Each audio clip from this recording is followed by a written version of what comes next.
Jean Fugère, ingénieur Supélec, entré EDF en 67 dans une centrale au fioul lourd, puis dans une centrale au charbon après son service national. En 71, EDF l'a envoyé suivre les cours de génie atomique à l'Institut des sciences et techniques nucléaires de Saclay et Cadarache. En 72, il est nommé ingénieur physicien à la centrale de Fessenheim, en cours de construction. Il réalise tous les essais des matériels et systèmes. Il est également chargé de l'informatique en temps réel et de la gestion des combustibles. En 1976, lors de la commande des 26 unités du palier 900 MW, et devant l'enjeu de la formation des personnels pour démarrer ces unités, il est chargé de créer un centre de formation au budget où il formera 15 000 agents EDF. Le personnel des centrales belges de Dole et de Tihange, les cadres des centrales de Coberg et d'Afrique du Sud, et ceux de Dayabé en Chine. En 1982, il est nommé directeur adjoint du site nucléaire du budget et directeur du site en 88 jusqu'en 95. De 95 à 2002, il est nommé directeur d'EDF de Rhône-Alpes. Il est membre également de nombreuses associations qu'on dit savantes, associations dont l'association Sauvons le climat et la Société française d'énergie nucléaire. Voilà. Merci monsieur. Je te laisse la parole. Alors moi j'ai simplement un tout petit mot à dire par rapport à Sauvegarde du Barès. Nous organisons cette conférence grâce bien sûr à la présence de M. Fugère, mais aussi suite en fait à la participation que nous avons pu avoir au plan climat air énergie territorial de la communauté de communes ARC. Et c'est cette participation à ce plan et à ces réunions ateliers stratégiques organisées par la communauté de communes que nous est venue l'idée d'organiser une conférence sur l'énergie sur la transition énergétique. Et voilà, c'est pour cette raison. Je viens ici de Sauvons le climat, de l'association Sauvons le climat, qui est une association qui date d'une quinzaine d'années, qui réunit beaucoup de scientifiques de tout horizon. On a des climaticiens, c'est surtout des climaticiens, mais on a des physiciens, on a des chimistes, on a de tout le monde. Alors, je vais commencer simplement à remplacer la première diapo en vous disant qu'on ne fait pas une transition énergétique qui coûte toujours très cher et qui dure très longtemps pour le plaisir d'en faire une. Vous avez connu, au moins parmi les plus anciens, la transition énergétique qui a été faite en 1973. En 1973, il s'est trouvé que le cartel des producteurs de pétrole du Moyen-Orient et de quelques pays d'Afrique, ce cartel qu'on appelle l'OPEP, a considéré qu'ils bradaient leur principale richesse, ils vendaient le pétrole à 2 $ le baril, et ils ont décidé subitement, de rationner l'approvisionnement des pays acheteurs de pétrole, dont nous faisions partie, pratiquement toute l'Europe, et également, ils ont monté le prix du baril à 16 $ le baril. Et ça a été l'affolement complet parce que non seulement il y avait la pénurie, mais il y avait aussi d'un seul coup le prix qui était multiplié par 8. À cette époque-là, le président de la République, c'était Georges Pompidou. Le Premier ministre, c'était Messmer, qui était entouré de ministres de haute volée. Je le dis parce que je les ai en partie connus. Et ils ont fait une réflexion assez rapide en disant, si on veut se séparer, la France dépendait du pétrole pour 80% de son énergie. Les 20% restants, c'était du charbon, et puis c'était de l'hydroélectricité.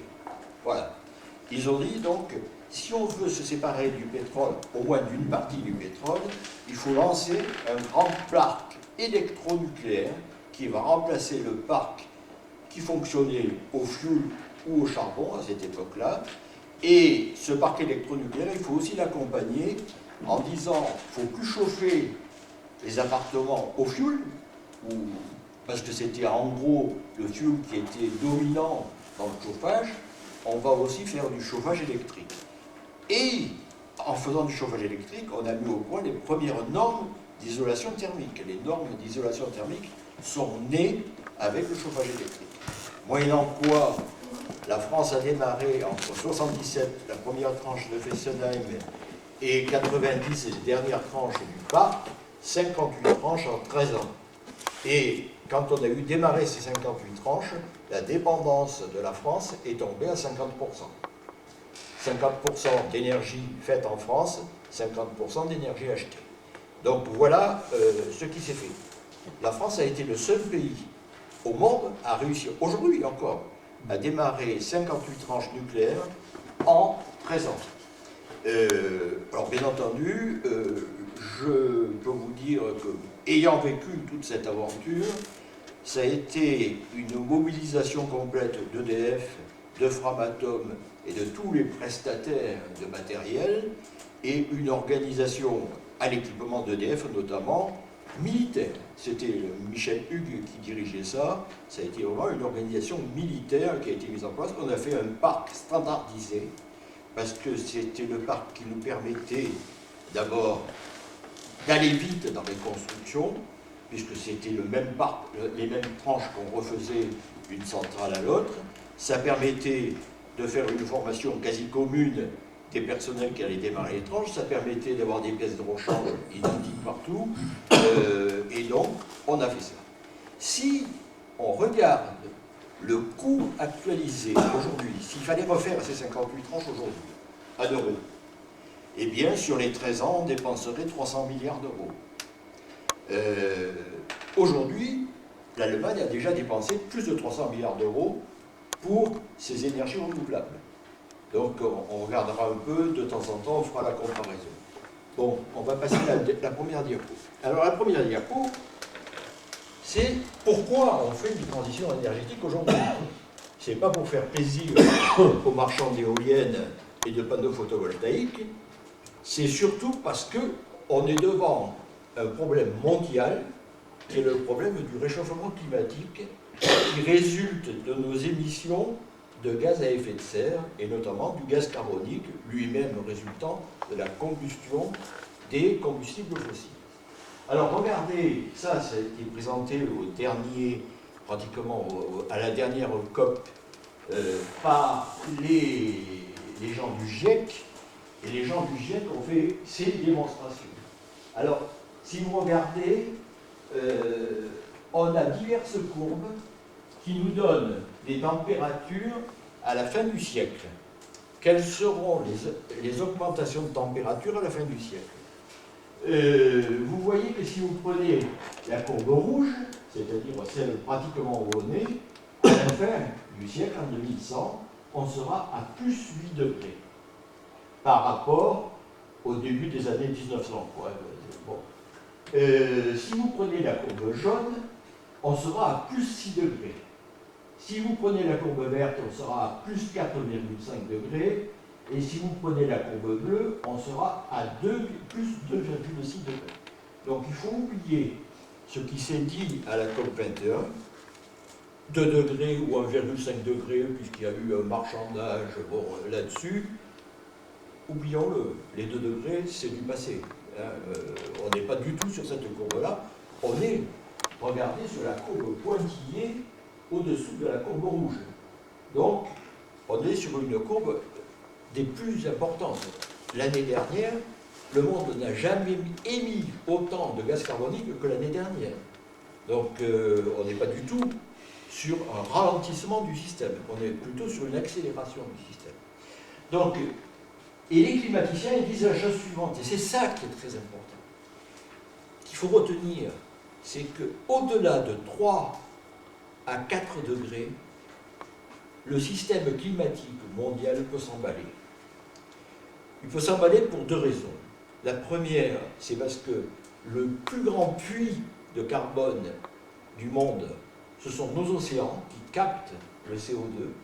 Or aujourd'hui, les océans s'acidifient de plus en plus à cause de l'acide carbonique, et on se dit qu'il va arriver un moment où ils ne pourront plus absorber autant de carbone qu'actuellement, ou que par le passé.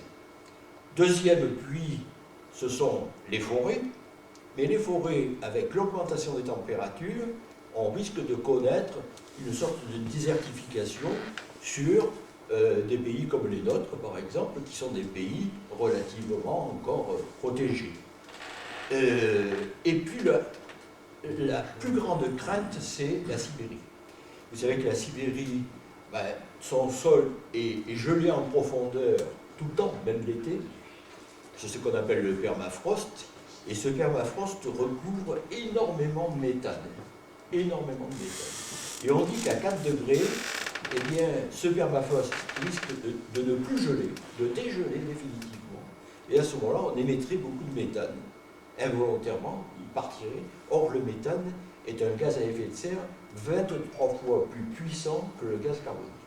Donc, quid de la machine atmosphérique mondiale si ça se passait? Mais déjà, à 4 degrés, il faut voir que c'est notre civilisation humaine sur Terre qui est en danger. C'est ça. L'enjeu, c'est notre civilisation et une partie de la biodiversité. Il y a une partie de la biodiversité qui s'adaptera. Par contre, nous, il n'est pas sûr qu'on s'adapte. Et une autre partie de la biodiversité qui nous suivra, qui ne s'adaptera pas. Donc, c'est pas sauvons la planète. La planète, elle a vécu sans l'homme, elle a vécu sans biodiversité depuis 4,3 milliards d'années. Et elle vivra encore le temps qu'il faudra. Mais c'est surtout notre civilisation humaine qui est en péril. Et donc là, l'enjeu, c'est comment on fait pour réduire les émissions de gaz à effet de serre. Bon, on va passer à la diapo suivante. Voilà, alors je ne sais pas si vous voyez bien la consommation finale d'énergie en France. Alors ça, c'est les derniers chiffres que j'ai, je suis désolé, c'est 2017, mais le Conseil général du développement durable, il met du temps pour sortir les chiffres de 2018. J'ai séparé en deux les énergies carbonées, charbon, produits pétroliers, gaz, chaleur, charbon. Et si vous faites le calcul, vous avez 1,3 million de tonnes. Alors, pour ajouter tout ça, on ramène toutes ces énergies sous une même forme d'unité. C'est le million de tonnes équivalent pétrole. Donc, on a des facteurs de conversion qui sont faciles à utiliser, qui sont donnés dans Wikipédia, où vous pouvez retrouver. Donc le charbon, c'est 1,3 million de tonnes équivalent pétrole. On consomme en produits pétroliers, on achète 67 millions de tonnes équivalent pétrole, mais on en utilise 12,7 pour faire autre chose que de la mobilité ou du chauffage. On l'utilise pour faire des plastiques, pour faire des engrais, des choses comme ça. Donc on va les sortir. La partie qui émet du gaz carbonique, c'est les 54,3 millions de tonnes que j'ai mis. Ensuite, on achète du gaz, 29,6 millions de tonnes équivalent pétrole, et on achète du charbon, là, de la chaleur charbon. Il y a beaucoup de villes qui ont encore des réseaux de chaleur alimentés au charbon, et on en a pour 3,4 millions de tonnes équivalent pétrole. Donc en énergie carbonée, on a pour 88,6 millions de tonnes équivalent pétrole. C'est ces 88,6 millions de tonnes équivalent pétrole qui émettent du gaz carbonique.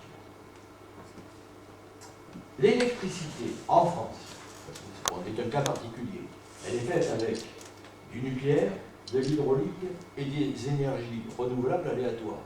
Donc, on a 38 millions de tonnes équivalent pétrole d'électricité qui n'émet pas de CO2. Il y a 80% des Français qui croient que le nucléaire émet du CO2. C'est faux, le nucléaire n'émet pas de CO2, pas plus que l'hydraulique. Donc, on n'émet pas de CO2. Et puis, on a des énergies renouvelables thermiques, on n'en a pas assez d'ailleurs, c'est-à-dire le bois énergie, la biomasse, les pompes à chaleur, les biocarburants et tout ça, ça fait 14,5 millions de tonnes équivalent pétrole. Alors, quand on parle d'énergie dans les journaux, tout de suite, derrière le mot énergie, on ne parle plus que d'électricité. Alors que l'électricité n'est pas le problème. Le problème, il est dans les combustibles carbonés. Vous le comprenez parfaitement. Donc, on va voir le gaz qui sert au chauffage, les produits pétroliers qui servent un peu à... Oui. On peut revenir sur le gaz. On revient en arrière. Oui. C'est pour ça qu'on peut mettre les pompes à chaleur, parce que là, on est sur des productions d'énergie. Le biomasse, ça produit de l'énergie. Le carburant, ça produit de l'énergie. La pompe à chaleur, ça ne produit pas d'électricité. Ça consomme l'électricité. Les pompes à chaleur, on ne prend dans les pompes à chaleur que la partie excédentaire du rendement. Une pompe à chaleur, c'est un réfrigérateur. Oui. Donc, vous avez ce qu'on appelle un coefficient de multiplication. Vous mettez 1 kWh électrique et vous en récupérez 3 ou 4. Oui, mais Donc, c'est un consommateur. Là, oui, mais la partie électricité, elle est prise dans l'électricité. Et là, c'est que la partie récupérée sur la chaleur extérieure.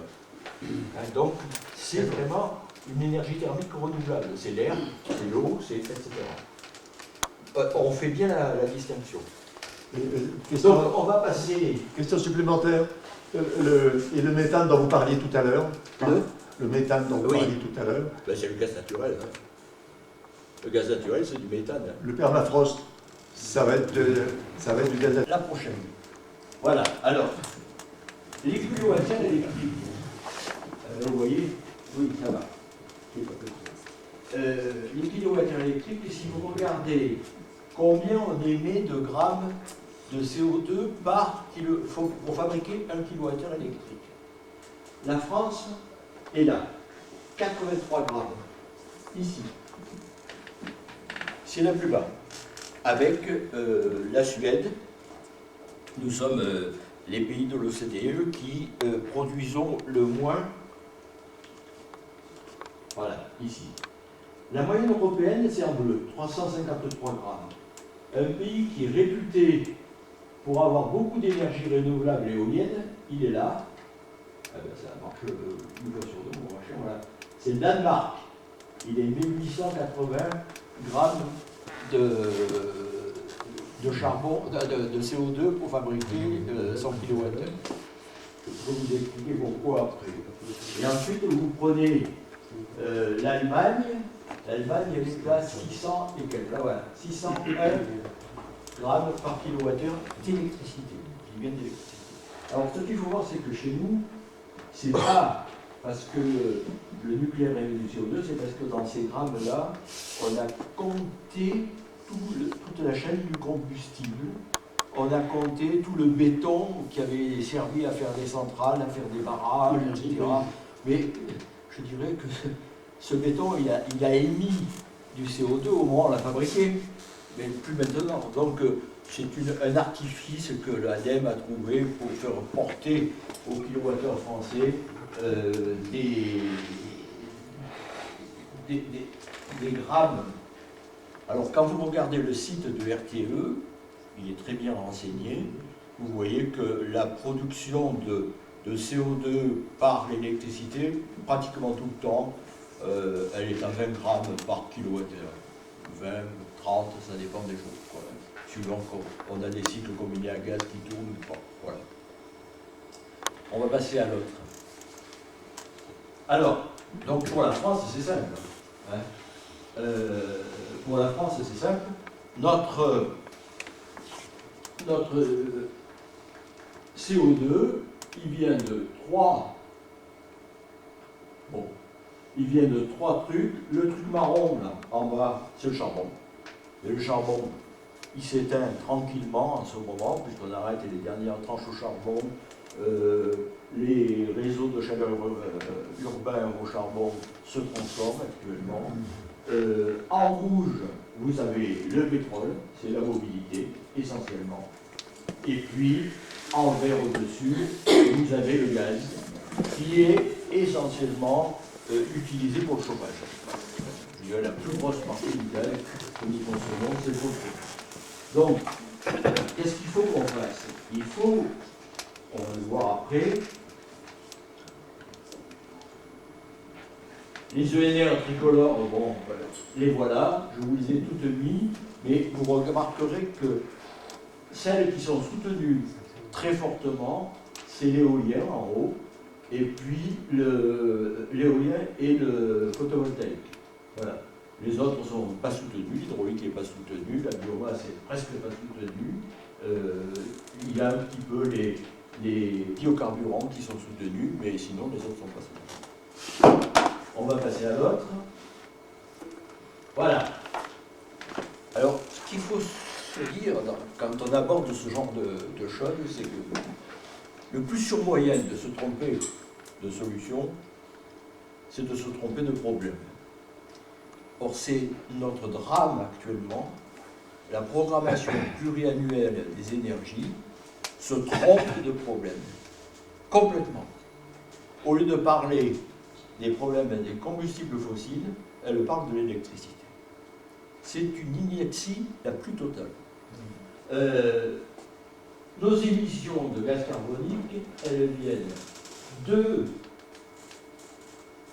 du pétrole, qui sert à la fois à la mobilité et encore au chauffage, on le voit encore dans le chauffage, et au gaz, c'est-à-dire en gros 90 millions de tonnes de polluants. Pas du tout de l'électricité, qui elle est décarbonée. Et on se ruine avec des énergies renouvelables aléatoires, c'est-à-dire l'éolien et le photovoltaïque, qui représentent un engagement, comme l'a dit la Cour des comptes, c'est-à-dire elle a calculé toute la somme des aides qu'on allait donner à tous ceux qui ont fait des contrats d'achat jusqu'à la fin de ces contrats. Et elle s'est arrêtée au contrat signé en 2017. Elle n'a pas poursuivi. Donc elle a dit, ben, on va déjà dépenser 121 milliards d'euros. 121 milliards d'euros, c'est énorme. C'est considérable. Et derrière, il y a tous les contrats qu'on a signés depuis 2018, et il y a surtout les 40 milliards d'euros qui sont déjà engagés sur l'éolien en mer. Donc on est déjà sur des sommes qui frôlent les 200 milliards d'euros. Donc vous voyez qu'à côté du parc nucléaire, on est en train de dépenser en gros des sommes équivalentes pour rien, parce que cette électricité, elle est décarbonée, l'éolien, le photovoltaïque, mais elle remplace quoi? De l'électricité qui est déjà décarbonée. Donc c'est absurde.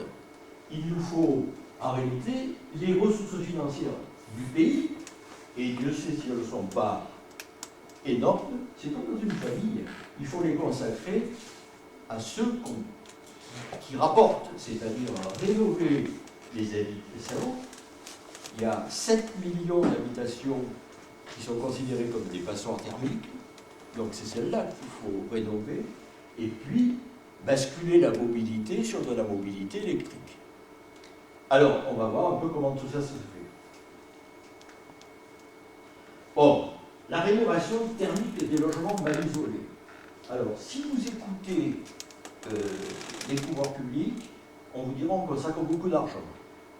Sauf que quand vous regardez les comptes rendus de l'ADEME, on consomme beaucoup d'argent, mais on ne gagne rien. C'est-à-dire qu'on isole des choses qui sont déjà isolées, parce que les gens ont les moyens de le faire, ou parce qu'ils bénéficient d'un peu de prêt, etc. Mais les gens qui habitent des logements mal isolés, ce sont souvent des maisons isolées. Les gens sont en précarité énergétique. Et ils n'ont pas les moyens de faire les travaux. Parce que les travaux, en coût moyen, pour gagner vraiment du confort et réduire la consommation, c'est autour de 30 000 € par logement. C'est une moyenne.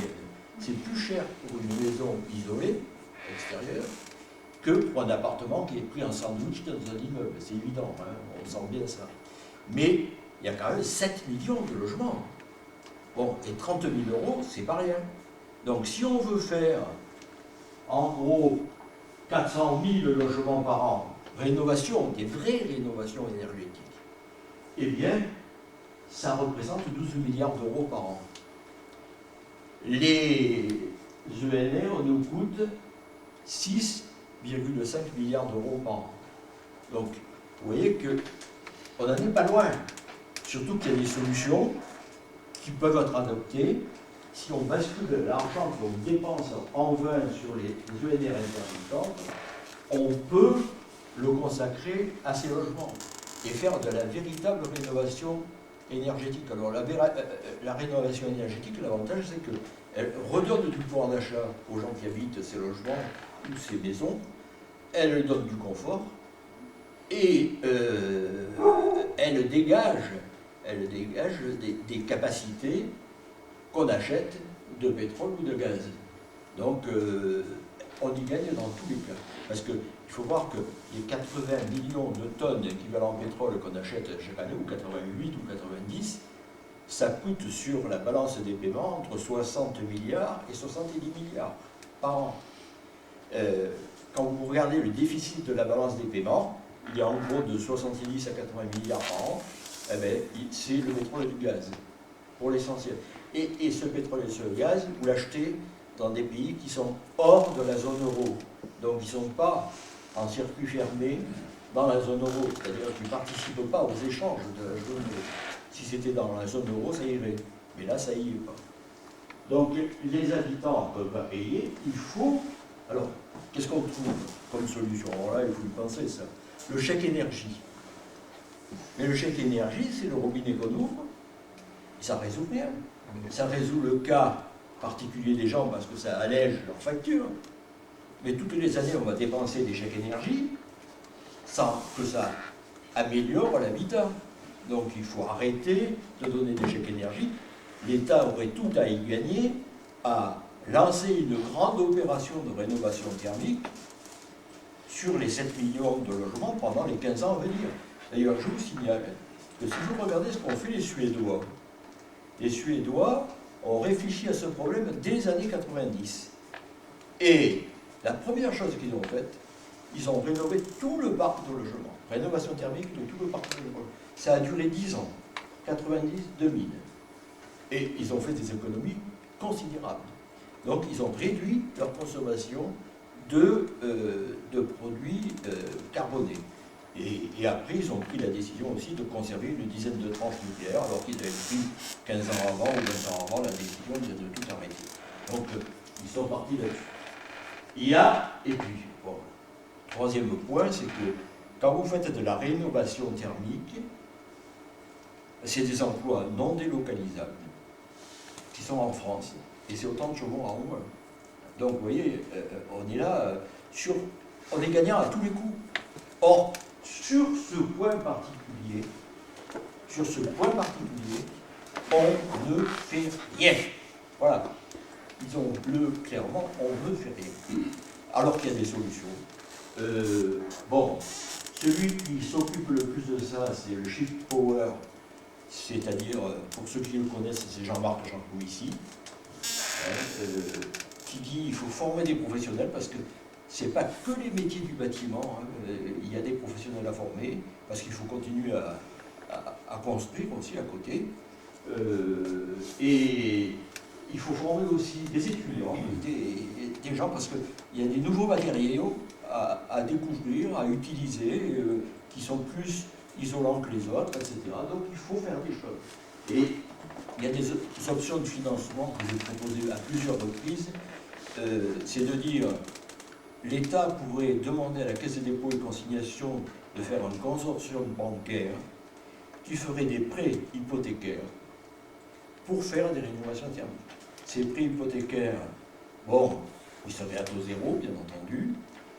L'État prenant les intérêts à sa charge, c'est pas grand-chose. Et soit les gens arrivent à se libérer de ces prêts hypothécaires, progressivement, soit au moment des successions ou des ventes de logements, le consortium se rembourse du prêt hypothécaire qu'il a consenti sur la vente ou sur le...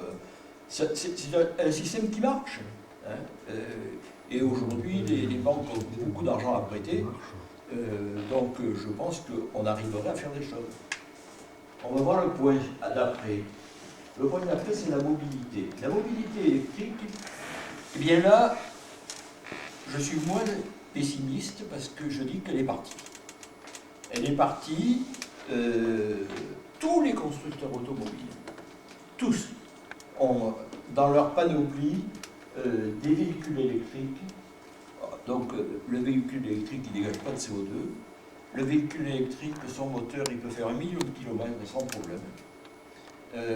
C'est un véhicule qui est solide, qui est robuste. Les Français en ont 35 millions de véhicules individuels. Vous verrez la courbe après. Et ces 35 millions, alors, ce qui est curieux, c'est qu'ils consomment en moyenne 1 tonne de pétrole par an. Donc sur les 55 millions de tonnes qu'on a vu tout à l'heure, eh bien en gros, il y a 35 millions de tonnes équivalent pétrole qui sont utilisées par les véhicules automobiles. Si vous passez d'un véhicule à moteur thermique à un véhicule électrique, vous avez un gain de rendement d'un facteur 3 au moins. Donc, au lieu de dépenser, si tout le parc était transformé, imaginez que tout le parc, c'est l'objectif de Madame Borne, soit transformé, vous auriez, à la fin de la transformation, vous seriez passé de 35 millions de tonnes équivalent pétrole à 12 millions de tonnes équivalent pétrole d'électricité. Voilà. Donc là, c'est aussi une grosse économie. Et c'est une économie dans les achats que la France doit faire à l'étranger. Donc vous voyez que là, on y gagne énormément. L'État a mis des aides substantielles pour l'achat de véhicules électriques. On y gagne aussi en pollution, parce qu'il n'y a pas que les émissions de CO2, il y a les oxydes d'azote, il y a les poussières, etc. Donc tout ce que émet un moteur thermique n'est pas émis par un moteur électrique. Et donc on peut avancer. Alors, si vous transformez les 1 million de véhicules électriques par an, ça consomme 3,5 TWh. 3,5 TWh, c'est la moitié de la production d'une tranche de cruasse, en gros, hein. C'est à peu près ça. Mais quand on aura fait 10 fois l'opération, ben on aura 12 millions de tonnes équivalent pétrole, ça fera 122 TWh.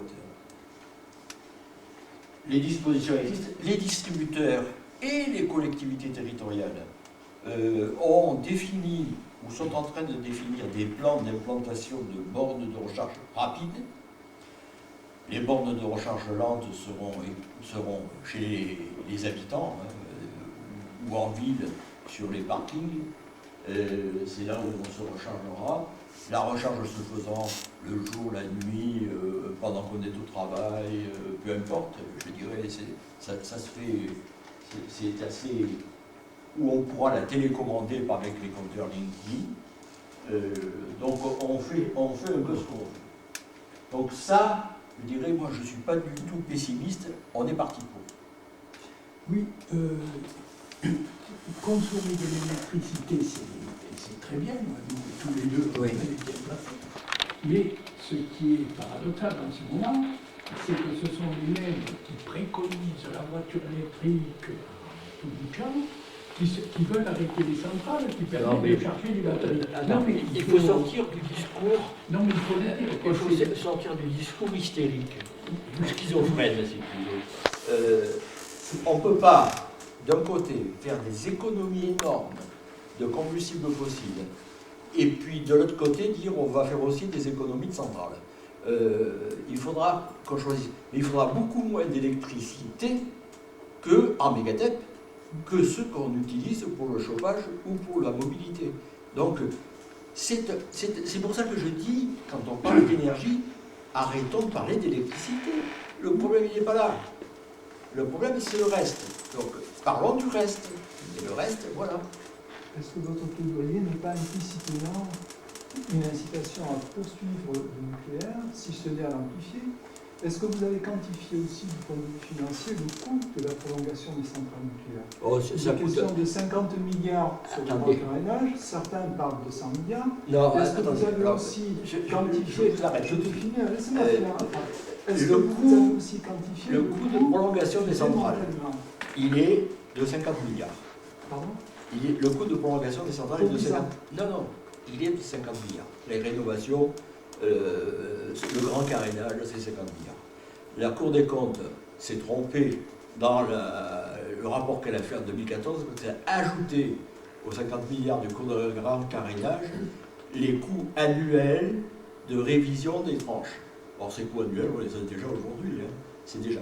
Alors, si vous faites le calcul de la production supplémentaire que ça va donner et de ces 50 milliards, eh bien, vous regardez, ça touche 1 centime d'euro par kilowattheure.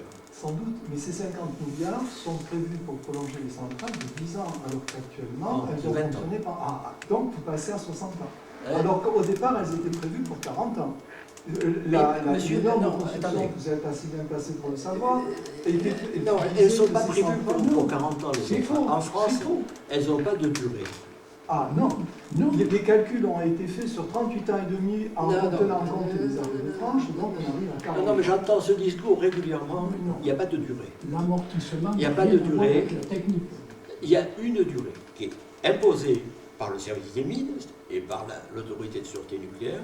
C'est vous allez faire une visite décennale, donc tous les 10 ans, et au terme de cette visite décennale, je vous autoriserai à faire 10 ans de plus ou pas. Donc on aurait pu très bien en arrêter au bout de 10 ans, si l'autorité n'avait pas été d'accord avec l'état de la centrale. Maintenant, si à 40 ans, elles sont en excellent état, ce qui est le cas de Fessenheim, qui est considéré par l'autorité de sûreté comme la centrale la plus sûre de France, quand vous avez une voiture qui est encore neuve au bout de 5 ans, vous n'allez pas la jeter parce qu'elle a 5 ans. C'est pas un raisonnement, ça.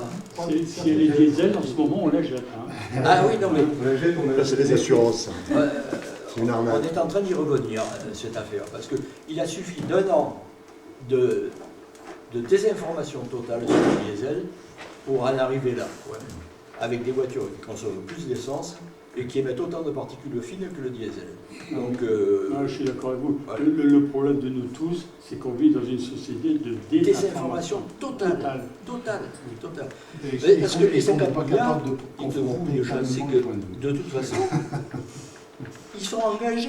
Là, actuellement, il y en a déjà pratiquement 40%. Vous avez compté aussi le coût du démantèlement. 20 ans de travail. Et le démantèlement, c'est 500 millions d'euros par tranche. Donc, multiplié par Mais 5 ans. il y en a déjà eu de démantelés aux États-Unis. 500 millions d'euros. milliards par tranche. hein, mais je peux me tromper. Vous ne mettiez même pas 500 millions d'euros, c'était 500 millions de dollars.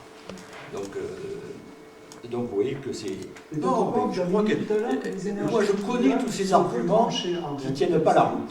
Ah, ben, c'est- Je vous dis, je connais tous ces arguments, ils ne tiennent pas la route. selon vous. Voilà. Allez, on passe au Selon moi suivant. aussi. Ah, mais.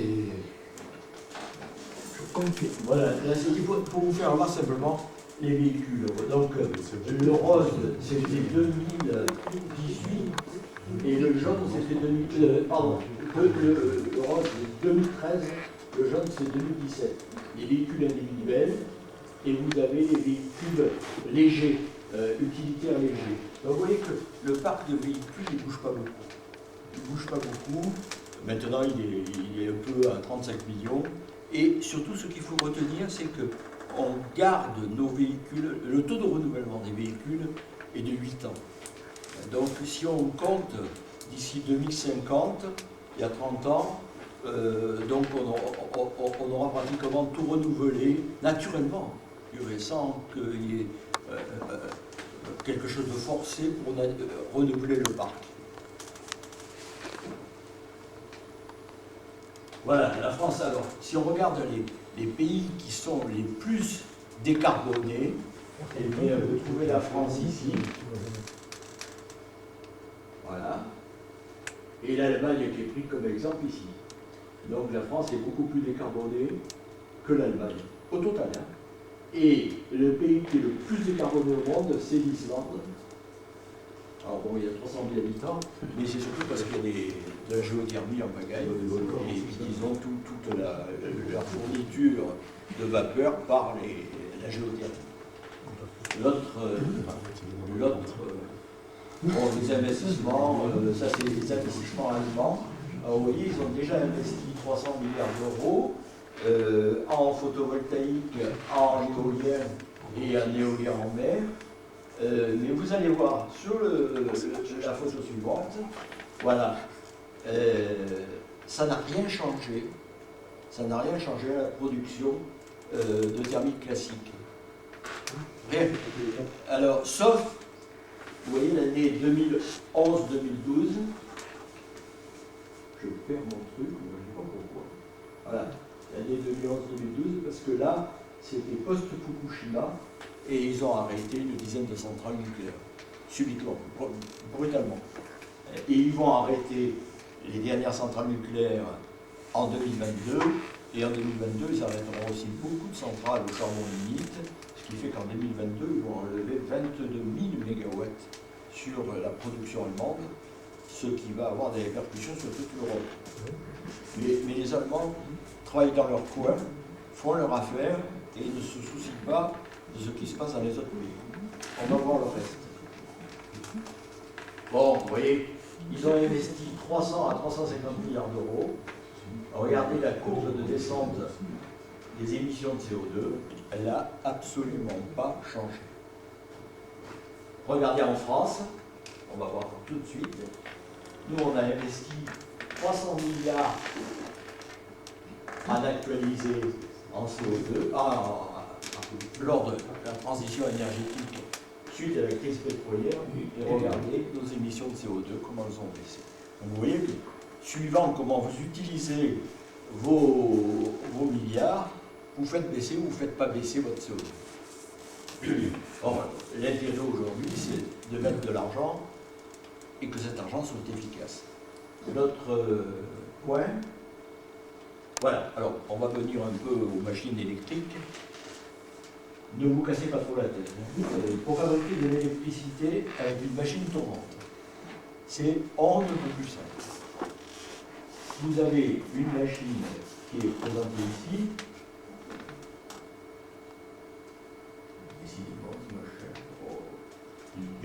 Vous avez une machine qui est présentée ici. Vous voyez un rotor avec un pôle nord, un pôle sud, donc on dit un rotor bipolaire.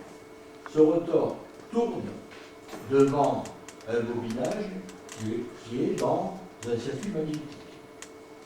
Vous mettez du courant sur ce rotor, donc vous mettez du courant inducteur, et ce courant inducteur, en tournant, va vous produire l'apparition d'une tension sur le bobinage induit. Et il faut donc une machine qui entraîne le rotor, bien entendu, pour produire cette tension. Cette tension, une fois qu'on la connecte au réseau, eh bien, elle va produire une puissance de l'électricité. Et si vous faites tourner votre inducteur, votre rotor, à 50 tours par seconde, celui-là, eh bien, vous faites du 50 Hz. 50 périodes par seconde, une période, c'est, vous voyez ici, vous partez de la partie haute et vous retrouvez la partie haute. Donc vous avez fait une partie haute et une partie haute et une partie basse. Donc vous faites de l'alternative. En machine tournante, on ne fait que de l'alternative. Même dans les génératrices à courant continu, parce qu'on les redresse avec les collecteurs, et on ne fait que de l'alternative. Donc ça, c'est le fonctionnement d'une machine tournante. On va le voir parce que c'est la même machine que vous retrouvez dans une éolienne. Et puis après, il y a du courant qui est fait, mais par des processus, c'est des photons lumineux énergétiques qui arrivent sur des panneaux photovoltaïques qui créent l'apparition d'une électricité. On va voir la prochaine. Alors là, j'ai pris les photos du catalogue d'Enercon pour une machine qui fait 4,5 mégawatts. Vous allez voir que c'est énorme déjà. Bon, alors on va passer à l'autre. Voilà, alors cette machine, ses données techniques, c'est 4,5 mégawatts. Le diamètre du rotor, c'est-à-dire 2 fois la longueur des pales, c'est 136 mètres. Ça veut dire que chaque pale fait 68 mètres de long. La hauteur du moyeu, elle est soit de 110 mètres, soit de 120 mètres, soit de 130 mètres. Les gens qui font de l'éolien cherchent à avoir le plus de vent, et au plus vous montez le moyeu, au plus vous avez de vent. Donc on a tendance à monter le plus haut possible. Et c'est des machines maintenant avec cette puissance, il n'y a plus de boîte de vitesse possible parce qu'il y aurait trop d'entretien à faire. Donc c'est des machines qui sont en prise directe sur le rotor. On va voir la prochaine. Voilà. Voilà, alors là on voit l'écorché du système, vous voyez le boyau à gauche, ce boyau porte les 3 pales, ces pales sont des pales à bas variables, c'est-à-dire qu'elles enregistrent la vitesse du vent, on enregistre la vitesse du vent au-dessus de la nacelle, et on cherche à prendre le maximum de vent, bien entendu. Donc, soit les pales sont presque plates quand il y a peu de vent, soit elles tournent régulièrement quand il y a plus de vent. C'est de cette façon qu'on arrive à avoir un maximum de vent. Derrière, vous avez la machine électrique, qui est une machine multipolaire qu'on va voir après. Et après, vous avez un certain nombre de choses, notamment tout ce qui est boîte à huile, tout ce qui est refroidissement de la boîte à huile, tout ce qui est climatisation de la nacelle, parce que sinon ça monte en chaleur. Alors, le système là, vous allez voir, c'est un système qui n'est pas à aimant permanent. Sitôt qu'on atteint ces puissances-là, on a des électroaimants. C'est-à-dire comme la machine que je vous ai fait voir tout à l'heure. Et ces électroaimants vont envoyer un flux inducteur tel que, quelle que soit la vitesse, on ait toujours la même tension. Parce qu'il faut au moins quelque chose de constant. Parce que la tension reste constante, mais vous voyez qu'en fonction de la vitesse, eh bien, la fréquence va être variable, et en fonction de la vitesse du vent, l'intensité va être variable. Donc, il y a la fréquence qui est variable, l'intensité qui est variable, mais la tension va être constante. On va voir ce que c'est le rotor. Voilà. Alors, là, vous avez le boyau. Tout ça, c'est embranché. Alors, vous avez l'inducteur qui est là et qui va porter un très grand nombre de pôles inducteurs. Et puis, en face, vous avez l'induit avec sa partie métallique et sa partie bobinée, et puis derrière, vous allez avoir une régulation qui va prendre la tension à la sortie de la machine pour réenvoyer, rehausser le courant inducteur sur l'inducteur, de façon à conserver la tension constante. Après, le reste, c'est uniquement la vitesse des pales et l'énergie du vent. On va voir.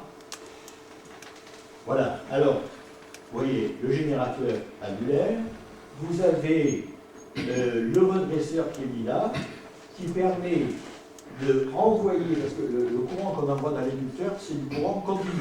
Donc on fait de la régulation sur ce courant de l'inducteur. C'était des images allemandes, alors il y a des fautes d'orthographe, mais c'est comment ils avaient fait. L'excitation, c'est pas comme ça que ça s'écrit. Mais bon, il m'arrive d'en faire aussi. On va voir le reste. Alors, dans le mât, vous avez un système qui va tout redresser le courant qui sort, puisqu'il est à des fréquences variables. Donc, on va redresser cette puissance-là. Et puis derrière, il va falloir qu'on l'ondule pour la mettre en 50 périodes, en 50 Hz. Puisque ce sont des puissances très importantes et que les onduleurs fabriquent beaucoup d'harmoniques, ça c'est des trucs d'électriciens, c'est-à-dire du courant pollué, qui polluerait tout le réseau, on met des filtres. Alors c'est des filtres électriques qui enlèvent les harmoniques, enfin, le maximum d'harmoniques. Et puis en bas, vous avez le transformateur qui permet ensuite de se raccorder sur le réseau.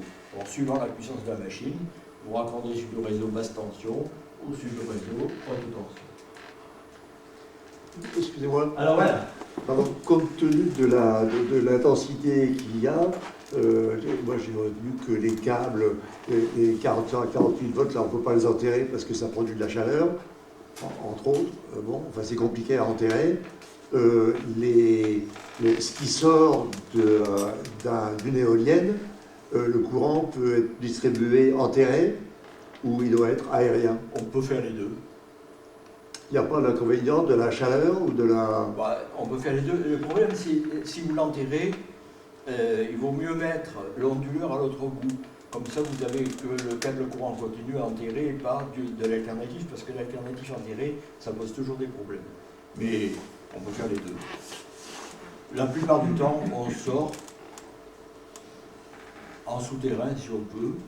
Mais bon, tout dépend. Si vous avez 50 km pour le raccordement réseau, 50 km de souterrain, vous ne faites pas. Hein. C'est compliqué, ouais, c'est ça. Hein. Non, non. En triphasé, vous n'y arrivez pas. C'est une contrainte. Ouais. Alors voilà, vous voyez la machine électrique, elle est là. Elle est en train de se monter. Et vous avez ici le socle, l'embase, le socle. C'est-à-dire que le mât va être reposé sur cette embase de béton. Il va y avoir une collerette qui va venir se fixer sur l'embase. Et puis ensuite, on va avoir le mât qui va être vissé, enfin raccordé à cette collerette. Et puis le tout va être recouvert ensuite de terre. Alors, pour vous, tiens, les sommes qu'on demande à mettre de côté pour le démantèlement des éoliennes, qui aura lieu à peu près tous les 20 ans, ce sont des sommes qui ne prennent pas en compte la destruction des 3000 tonnes de béton qui sont en bas. Parce qu'on ne les voit plus. Mais ce n'est pas pour autant que quand on met toute une série d'éoliennes, eh ben on a des paquets de béton. Hein. Il faut plus de béton au mégawatt installé éolien que pour faire un réacteur nucléaire. Ça, c'est clair. Et puis, il faut non seulement du béton, mais il faut faire aussi des voies d'accès. Parce que vous avez vu le matériel qu'on amène, c'est des tonnes. Hein. Donc, il faut faire soit il y a des routes, mais ce n'est pas toujours le cas. Alors, il faut faire des voies d'accès. Donc, il y a autant de voies d'accès qu'il va y avoir d'éoliennes. Et comme elles ne sont pas à touche-touche, il va falloir faire beaucoup. Voilà, alors les éoliennes, ça, je vais garder pour vous, c'est ce que j'ai dit. Les éoliennes sont maintenant, sont des machines électriques qui livrent une tension quasi constante, ce n'était pas le cas avant. Et à fréquence et intensité variable, elles sont équipées de pales à pas variables, leur vitesse dépasse rarement 20 tours par minute, le rotor inducteur est parfois équipé d'aimants permanents dopés avec des terres rares. Les terres rares, c'est dans la classification périodique des éléments ce qu'on appelle les lanthanides. Alors là, les lanthanides qui sont utilisés, c'est le néodyme. Mais sachez qu'il n'y a pas que là qu'on l'utilise. Hein. Tous vos écrans plats, y compris les téléphones, utilisent des terres rares. Hein. Mais en gros, les éoliennes utilisent un gros paquet de terres rares. Maintenant, les aimants permanents sont réservés à des machines de plus petite puissance. Les circuits magnétiques sont souvent faits avec des aciers spéciaux à très grande perméabilité magnétique, qui coûtent très cher. Compte tenu de leur vitesse et de leur facteur de charge, alors le facteur de charge, on dit 23% à terme. Le facteur de charge, ça ne veut pas dire du tout qu'elle tourne que pendant 23% du temps. Le facteur de charge, c'est la puissance qu'elles ont délivrée dans l'année, enfin l'énergie en kilowattheure ou en mégawattheure qu'elles ont délivrée dans l'année, divisée par l'énergie qu'elles auraient pu délivrer si elles avaient fonctionné 8760 heures, c'est-à-dire toute l'année, à la pleine puissance. Voilà. Donc c'est ça qui veut dire 23%.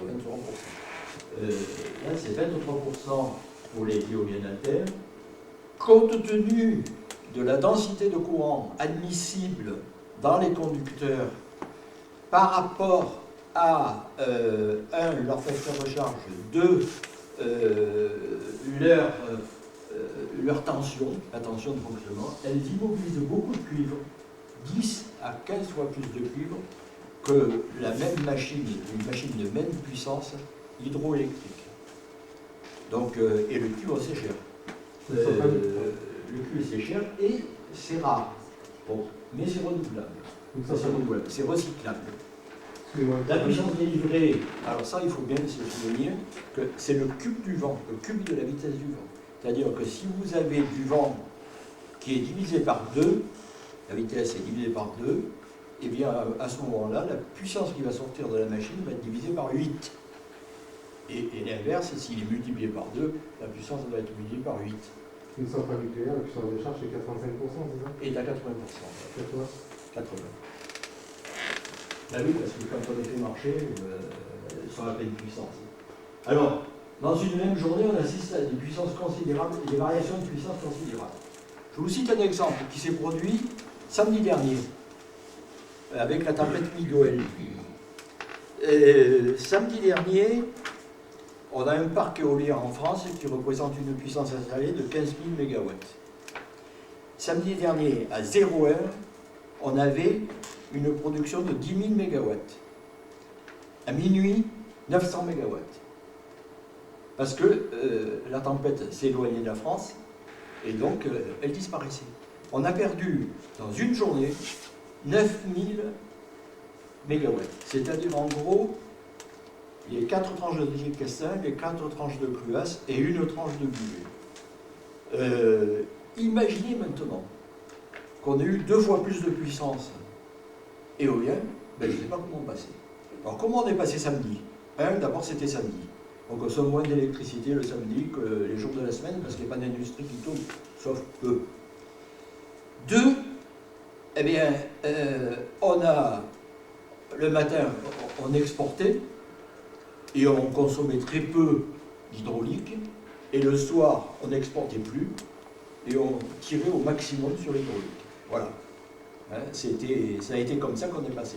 Et ça a eu une limite. Hein. L'hydraulique, elle a fourni 10 000 MW en rien de temps, mais c'est parce qu'on fait des éclusés, mais quand les éclusés, le marnage est terminé, ben c'est fini, il n'y en a plus. Donc, ça a posé un sacré problème. Et comme la tempête allait très vite, eh bien, elle a touché les côtes espagnoles la veille, les côtes françaises le lendemain, et les côtes allemandes dans la nuit de samedi à dimanche. Donc on a eu les mêmes problèmes partout. Croyez-moi, je ne sais pas comment sont passés les Allemands, mais j'ai des courbes qui m'ont été envoyées par Hartmut Lauer, qui est un ami, qui est un second que moi aussi, et je vais les étudier. Alors la situation la plus grave, c'est quand il y a des vents très très forts, mais ça on le constate rarement. Les éoliennes ne vont pas être endommagées, se mettent en drapeau, elles s'arrêtent, enfin elles se mettent en position d'éviter, et du coup elles ne produisent plus rien. Donc on peut passer du maximum de puissance à 0 en 10 secondes ou en 20 secondes. Quoi. Donc voilà un peu la situation. On va prendre la diapo d'après. Voilà, alors qu'est-ce que c'est les terres rares? Les terres rares, ben, c'est toute la série des lanthanides dont on se sert. Là, c'est essentiellement du diamide. Là, vous avez une mine de schiste. C'est l'essentiel des terres rares actuellement est en Chine. Il fait un peu du chantage. Là, c'est la mine de... Comment elle s'appelle? Bellu-Cibo. Là, vous voyez, pour exploser une partie de la mine, elle est assez ouverte pour pouvoir récupérer. Il y a beaucoup d'inertes dans ces terres rares. Il faut les trier après. Et donc, après, vous avez tout le raffinage de ces terres rares. Mais ce n'est pas le raffinage que vous voulez faire rares, c'est là, c'est les résidus aqueux du raffinage qui font un lac de pollution qui est absolument considérable. Et j'avais des photos que je ne retrouve plus dans mon ordinateur, où on voyait les gens qui travaillaient les Chinois qui travaillaient dans ces trucs, c'est horrible. Je ne sais pas quelle est leur durée, quelle est leur espérance de vie, mais c'est horrible. On va prendre la photo d'après. Voilà les réserves mondiales de terres rares. Jus d'aujourd'hui, l'essentiel est en Chine. Les États-Unis en ont très peu. Nous, on en a un peu, mais on ne l'exploite pas parce que maintenant tout le monde est contre les mines. Il y en a en Afrique probablement, mais on n'a pas tout exploré, quoi. Mais sachez que les terres rares, elles sont rares et elles sont chères. Elles sont très très chères. Et alors le problème, c'est qu'elles ne sont absolument pas recyclables. Sitôt que vous avez un téléphone avec son écran, vous ne récupérez pas les terres rares qui sont dans l'écran. Sitôt que vous avez un micro-ordinateur, vous ne récupérez pas les terres rares qui ont été mis dans l'écran. C'est les écrans, hein, les écrans plats qui consomment des terres rares. Allez, on y va. La prochaine. Voilà, alors, tenez, là je vais vous montrer la production éolienne du mois de février 2019. Donc vous voyez, à un moment donné, on a produit en gros 12 000 MW avec notre parc de 15 000 MW. Bon, ça c'est là-haut. Et un autre jour, on est descendu à 249 MW. Vous voyez, ça c'est des aléas, c'est le vent. Hein. Ce que je vous montre là, ben, c'est le vent qui soufflait en France sur la côte ouest au cours du mois de février. Voilà, c'est tout. La puissance éolienne représente le vent qu'on a eu sur la côte ouest de la France pendant le mois de février. Alors, moi, ce qui me gêne, c'est que RTE, actuellement, fait ses prévisions en disant on aura toujours au moins 10% de puissance d'éolienne. Faux. 209, on est loin des 10% de puissance qui devrait être de 1500 MW. C'est faux. Les Allemands, les GRT allemands qui font les prévisions, ils comptent 1% de puissance restante. Et eux, ils ont raison. Ils ont raison parce qu'ils peuvent faire des erreurs énormes. On va voir les autres. Alors, vous allez voir. Alors, l'histoire, il y a toujours un peu de vent quelque part. C'est une farce. Elle a été dite par M. Proth, président de RTE, devant la Commission européenne. C'est une farce. L'Europe continentale, nous, l'Europe, on est soumis au vent d'ouest. Depuis l'Espagne jusqu'au Danemark, on est soumis au vent d'ouest. Alors, qu'est-ce que c'est? Elle est un peu compliquée à comprendre. Vous voyez en bas, vous avez l'Allemagne. Et puis, de l'autre côté, vous avez la France. Et on va prendre tous les points de production de puissance qu'on a trouvés en Allemagne et en France pendant un certain temps. Ben là, c'était l'année 2016. Voilà. C'est Jean Comici qui a fait ses travaux. Il les a tous mis. Donc, vous voyez que quand il n'y a pas beaucoup de vent en France et en Allemagne, ben c'est ce paquet-là, tout noir, là. On retrouve tout ce paquet de production éolienne. Quand il y a beaucoup de vent en France et en Allemagne, on voit les petits points qui sont là-bas. Mais pour dire qu'il y a du foisonnement entre la France, comme on dit souvent, s'il n'y a pas de vent en France, il y a le droit d'Allemagne, donc on aura de l'énergie, ben c'est pas comme ça que ça devrait marcher. Les points devraient être sur ce bandeau. C'est-à-dire que quand vous avez 0% de puissance en France, en Allemagne, pardon, vous avez 100% de puissance en France. Et quand vous avez 0% en France, eh bien, vous devez avoir 100% ailleurs. 0% en France, c'est là, et 100% en Allemagne. Ils devraient être là, nos points, et pas du tout là où on les trouve. Donc, quand on vous raconte des histoires sur le foisonnement, c'est une farce. Parce que j'ai toutes les courbes. Espagne, Allemagne, Espagne, France, Espagne, France, Royaume-Uni, etc. C'est toujours comme ça. Donc, dites-vous que quand vous voyez de la puissance éolienne en France, il y en a en Allemagne, il y en a en Espagne, il y en a au Royaume-Uni. Quand il n'y en a pas en France, il n'y en a pas ailleurs. Voilà. Donc, il n'y a aucun secours à attendre des autres. C'est une erreur fondamentale de dire ça. Alors ça, c'est une des courbes qui a été présentée par Jean Comici devant la commission de Julien Aubert. Et j'ai tous les autres en plus. Donc vous voyez, n'allez pas croire cette histoire, il y a toujours un peu de vent quelque part. C'est pas vrai. C'est faux. Bon. On va prendre le prochain. Le photovoltaïque en février. En photovoltaïque, ben, vous voyez bien, la seule différence entre février et l'été, c'est que la partie basse de production s'élargit l'été par rapport à février, parce qu'on a plus de lumière, plus de soleil, plus longtemps l'été que l'hiver. Donc ben voilà en février ce que ça a donné. On a 8500 MW installés, la puissance maxi a été de 5783 MW, et la puissance publique, elle arrive toutes les fois qu'il y a une éclipse, et comme il y a une éclipse tous les jours, la nuit, il n'y a pas de puissance photovoltaïque. Il n'y a rien. Bon, on va additionner avec les autres. On va le faire là tout de suite.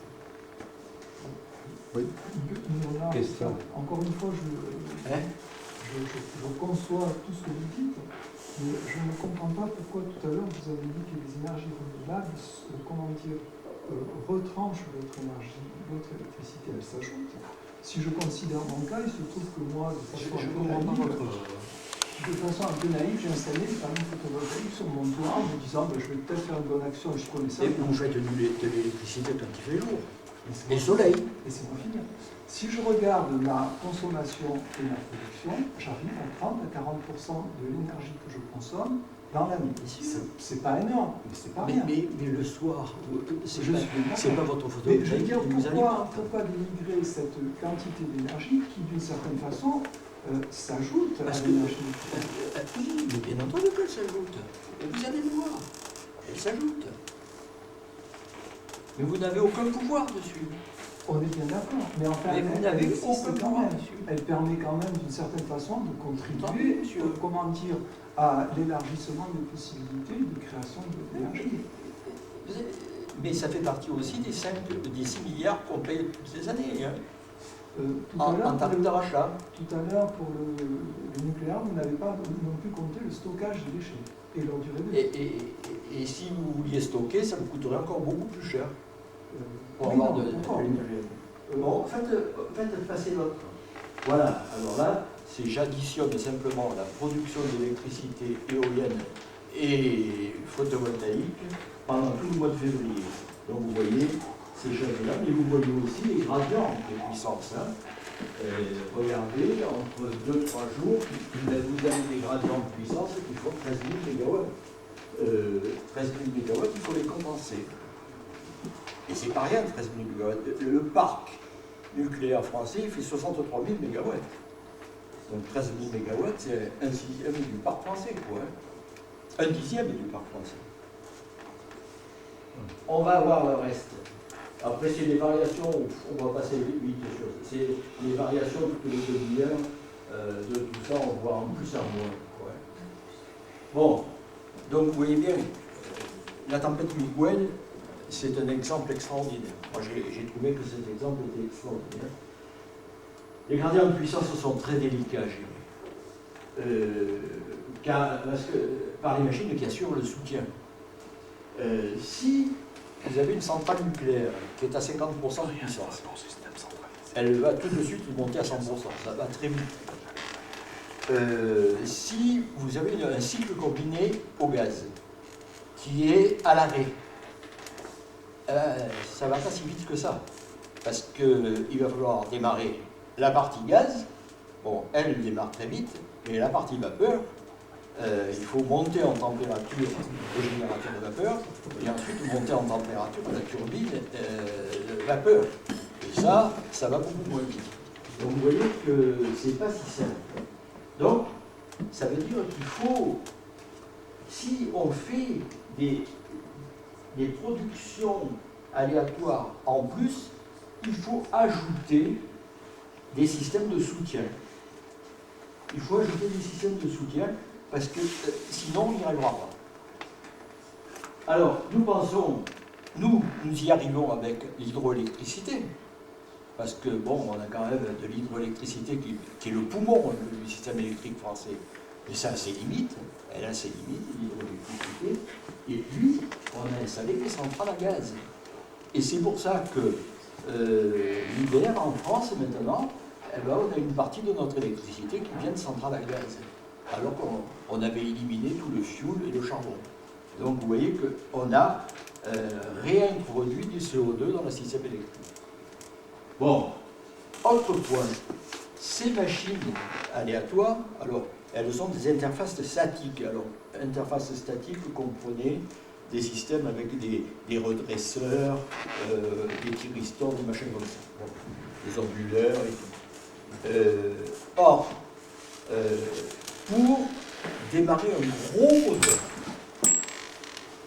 il vous faut un appel de puissance considérable, parce que ce gros moteur, au moment où il est à l'arrêt, il a pratiquement une résistance très faible.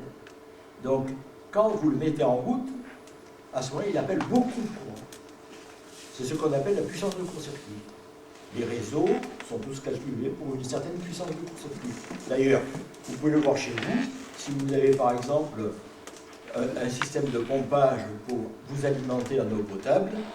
Au moment où vous démarrez votre pompe, si vous êtes en bout de ligne, vous voyez la tension qui varie sur votre éclairage. Donc ça, c'est la puissance de court-circuit. Eh bien, ces machines qui sont des interfaces statiques n'ont pas de puissance de court-circuit. Il faut des machines tournantes pour assurer la puissance de court-circuit. C'est l'inertie des machines tournantes qui empêche le réseau de s'écrouler au moment du démarrage d'une machine. Alors, vous avez des machines comme les moteurs de pompe primaire dans les centrales, ils font 5 MW. Ben, pour ceux qui ont travaillé en centrale nucléaire, quand vous démarrez ce type de moteur, vous voyez tout de suite que ça pompe une sacrée intensité, une sacrée puissance. Et d'ailleurs, c'est pas pour rien que l'autorisation est simplement donnée de 2 démarrages à l'heure. Vous ne pouvez pas faire plus de 2 démarrages à l'heure, sinon vous les mettez en surchauffe. Donc, il faut y penser à ça. Les puissances de court-circuit, c'est important. Et de même qu'elles n'assurent pas le service de fréquence, elles ont du mal à assurer le service de tension. Encore que maintenant, avec les onduleurs, on arrive derrière à gérer la tension. Mais ce n'était pas le cas il y a quelques années. Donc, en tout cas, la fréquence, rien. Donc, pour le service système, ce qu'on appelle le service système électrique, eh bien, elles ne remplissent pas les conditions nécessaires au bon fonctionnement du système électrique, c'est-à-dire la fréquence et la tension. On va passer à la prochaine. Excusez-moi, ce que vous dites là, c'est valable aussi pour un TGV, par exemple. Alors, le TGV, c'est différent. Le TGV, une rame de TGV, c'est comme un moteur de pompe primaire.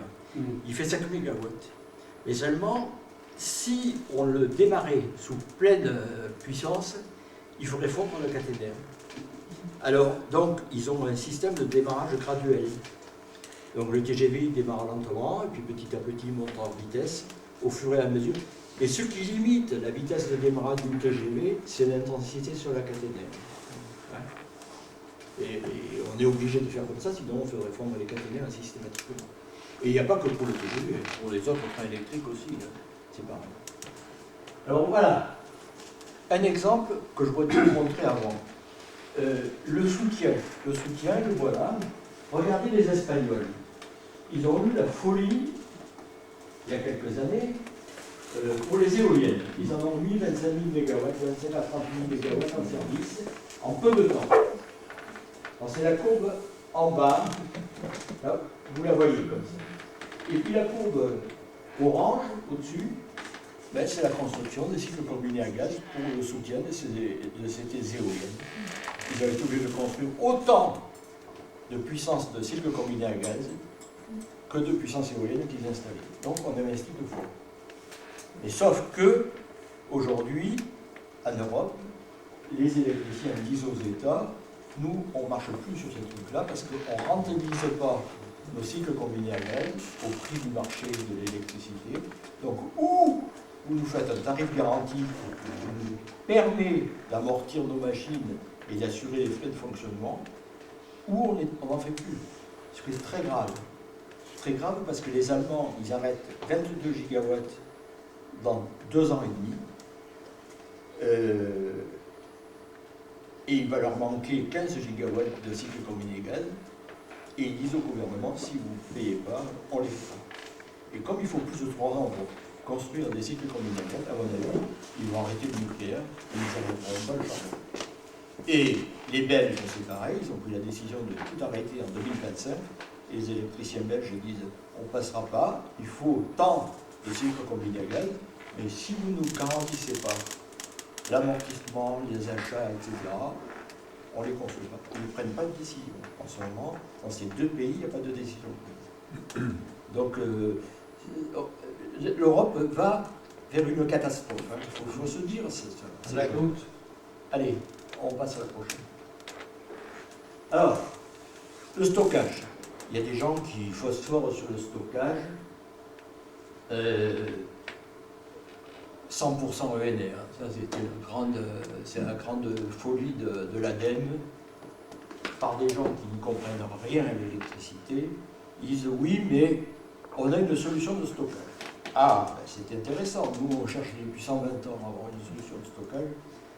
On n'en a pas trouvé. Ben oui, c'est la réaction de Sabatier qui date de 1900. Hein. Alors, la réaction de Sabatier, c'est vous prenez une enceinte, vous mettez une membrane catalytique, vous mettrez d'un côté de l'hydrogène chaud sous pression et de l'autre côté du gaz carbonique chaud sous pression. Et ça produit du méthane de synthèse et de l'eau. Idéal. Idéal. Alors on va voir. Alors, vous prenez de l'électricité, vous voulez faire de l'hydrogène, donc vous faites de l'électrolyse. 60% de rendement au mieux. Derrière cet hydrogène, l'hydrogène, ça occupe un volume énorme. Donc il faut le comprimer à 700 bars. Donc vous allez avoir de la compression à faire. Bon, on va le comprimer. Bon, on va encore bouffer de l'énergie, du rendement.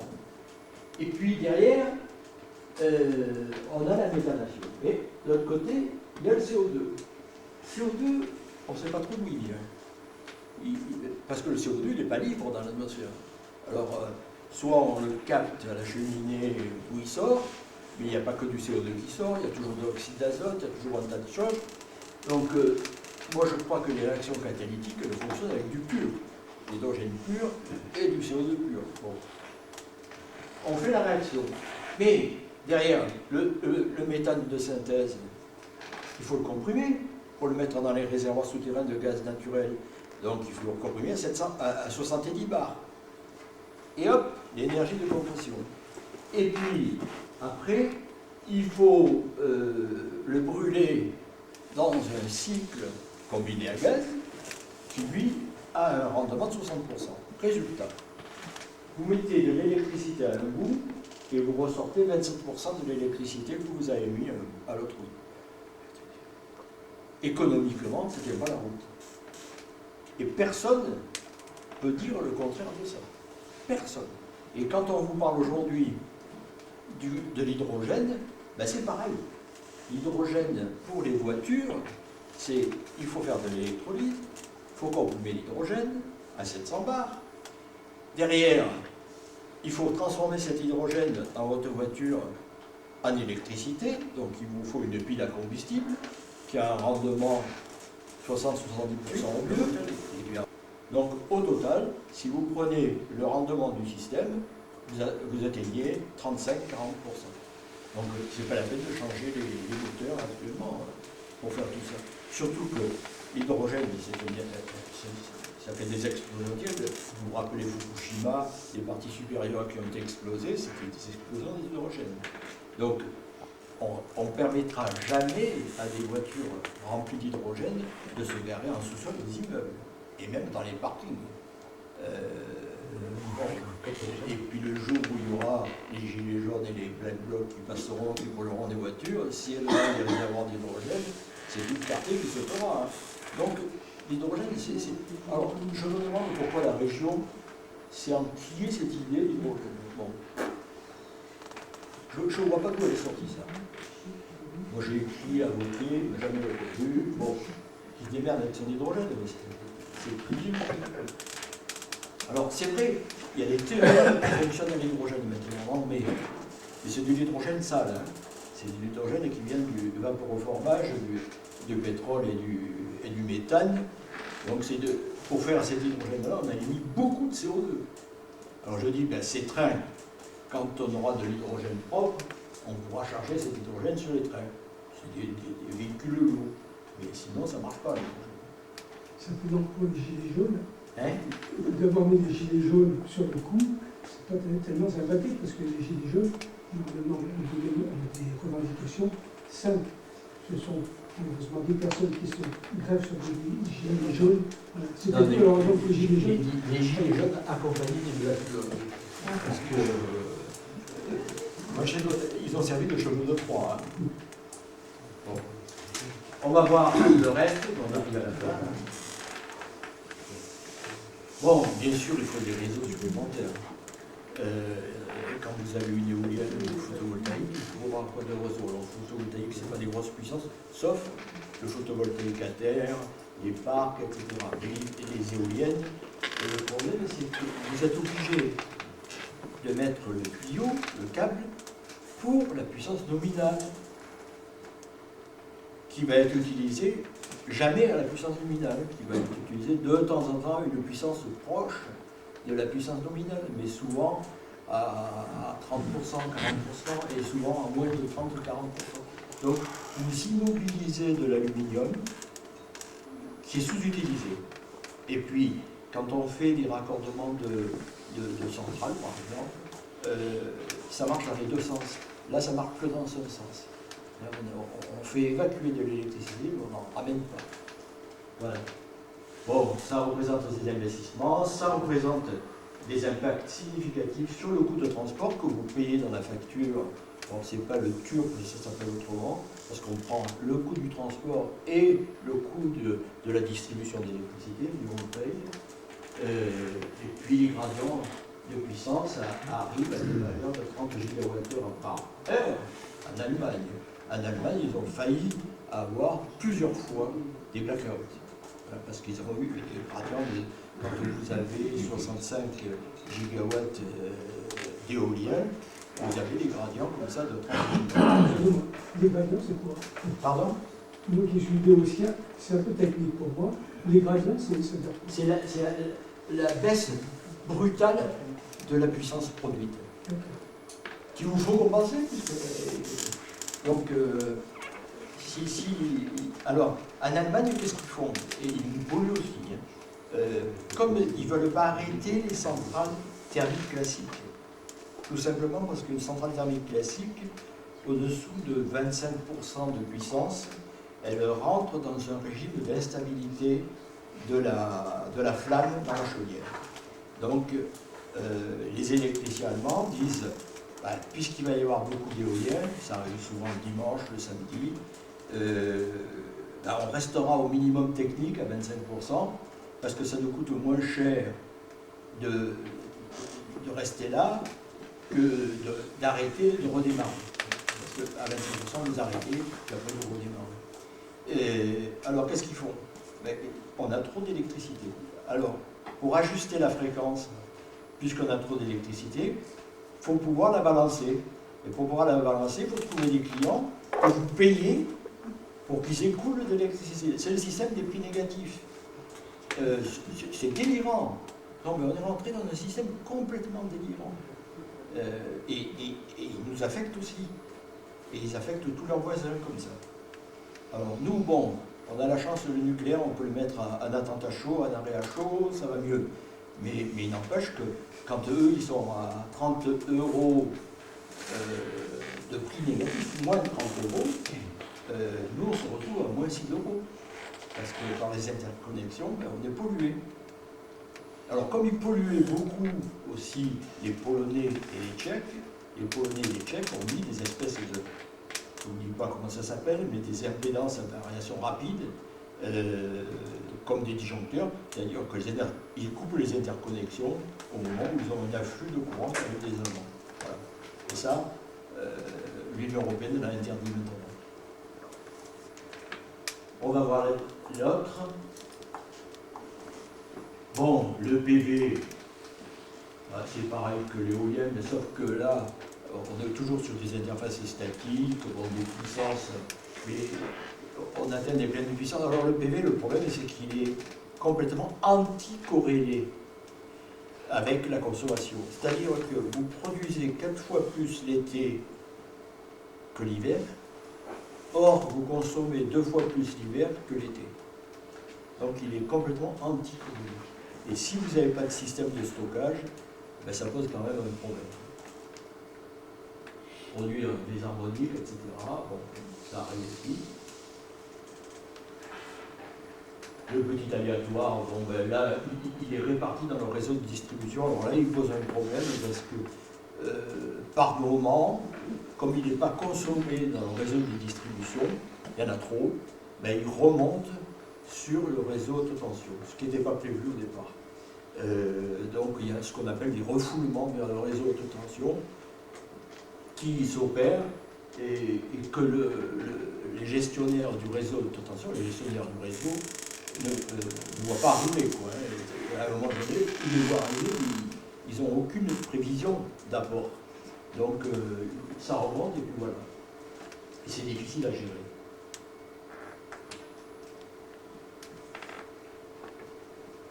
Donc, vous voyez, ce qu'il faut retenir, c'est, en gros, dans un pays comme le nôtre, la limite d'insertion des ENR aléatoires pour conserver la stabilité du réseau.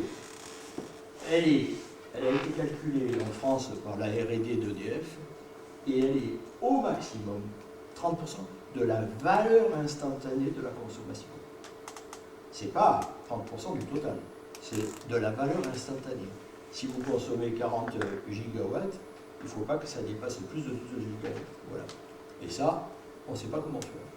Parce que les gens qui ont installé ces choses-là, ils ne s'occupent pas de gérer le réseau. Hein. Ils produisent et puis voilà.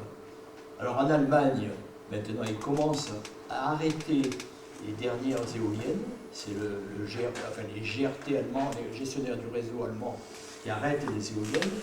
Et on paye les promoteurs éoliennes pour l'énergie qu'on n'a pas utilisée, qu'ils auraient produit, mais qu'on n'a pas utilisée. Alors ça, c'est moustachu, parce que personne ne sait exactement ce qu'ils auraient produit. Quoi. Ils disent, mais je crois. Ensuite, le risque de blackout au niveau du réseau européen, ça croît fortement, ça, tout le monde en est persuadé. Tous les électriciens, bon, je fais partie, en sont persuadés. Donc ce sera soit le blackout, soit des délestages massifs. Un blackout, c'est une catastrophe. Nous en avons vécu un, pour les plus anciens d'entre vous, en décembre, le 18 décembre 1978. Vous en souvenez sûrement. Il nous a fallu plus de 24 heures pour reconstruire le réseau français. Et en 1978, on consommait beaucoup moins d'électricité. Et l'électricité n'était pas aussi vitale qu'elle est aujourd'hui. Un blackout, c'est une véritable catastrophe. Parce que le blackout, tout le réseau s'effondre. Tout le réseau s'effondre, donc vous n'avez plus d'électricité. C'est l'Argentine il y a 15 jours. C'est l'Argentine il y a 15 jours. Ah ben, c'est l'Argentine, mais il y a des États aux États-Unis qui en vivent plusieurs fois. New York a rencontré plusieurs blackouts. Hein. L'Allemagne en 2006. Hein, L'Allemagne en 2006. Alors, en 2006, c'est plus compliqué, mais on les a secourus. Parce que c'était en plus une nuit de vendredi à samedi. Bon, on a vu démarrer la chaîne hydroélectrique de la Durance à près de minuit, plein pot. Tout ça parce que la fréquence d'Allemagne se cassait la figure et que tous les moyens de production français se sont mis au maximum, automatiquement. Mais là, on a sauvé les meubles, mais c'était limite. Hein. Bon, un blackout, c'est...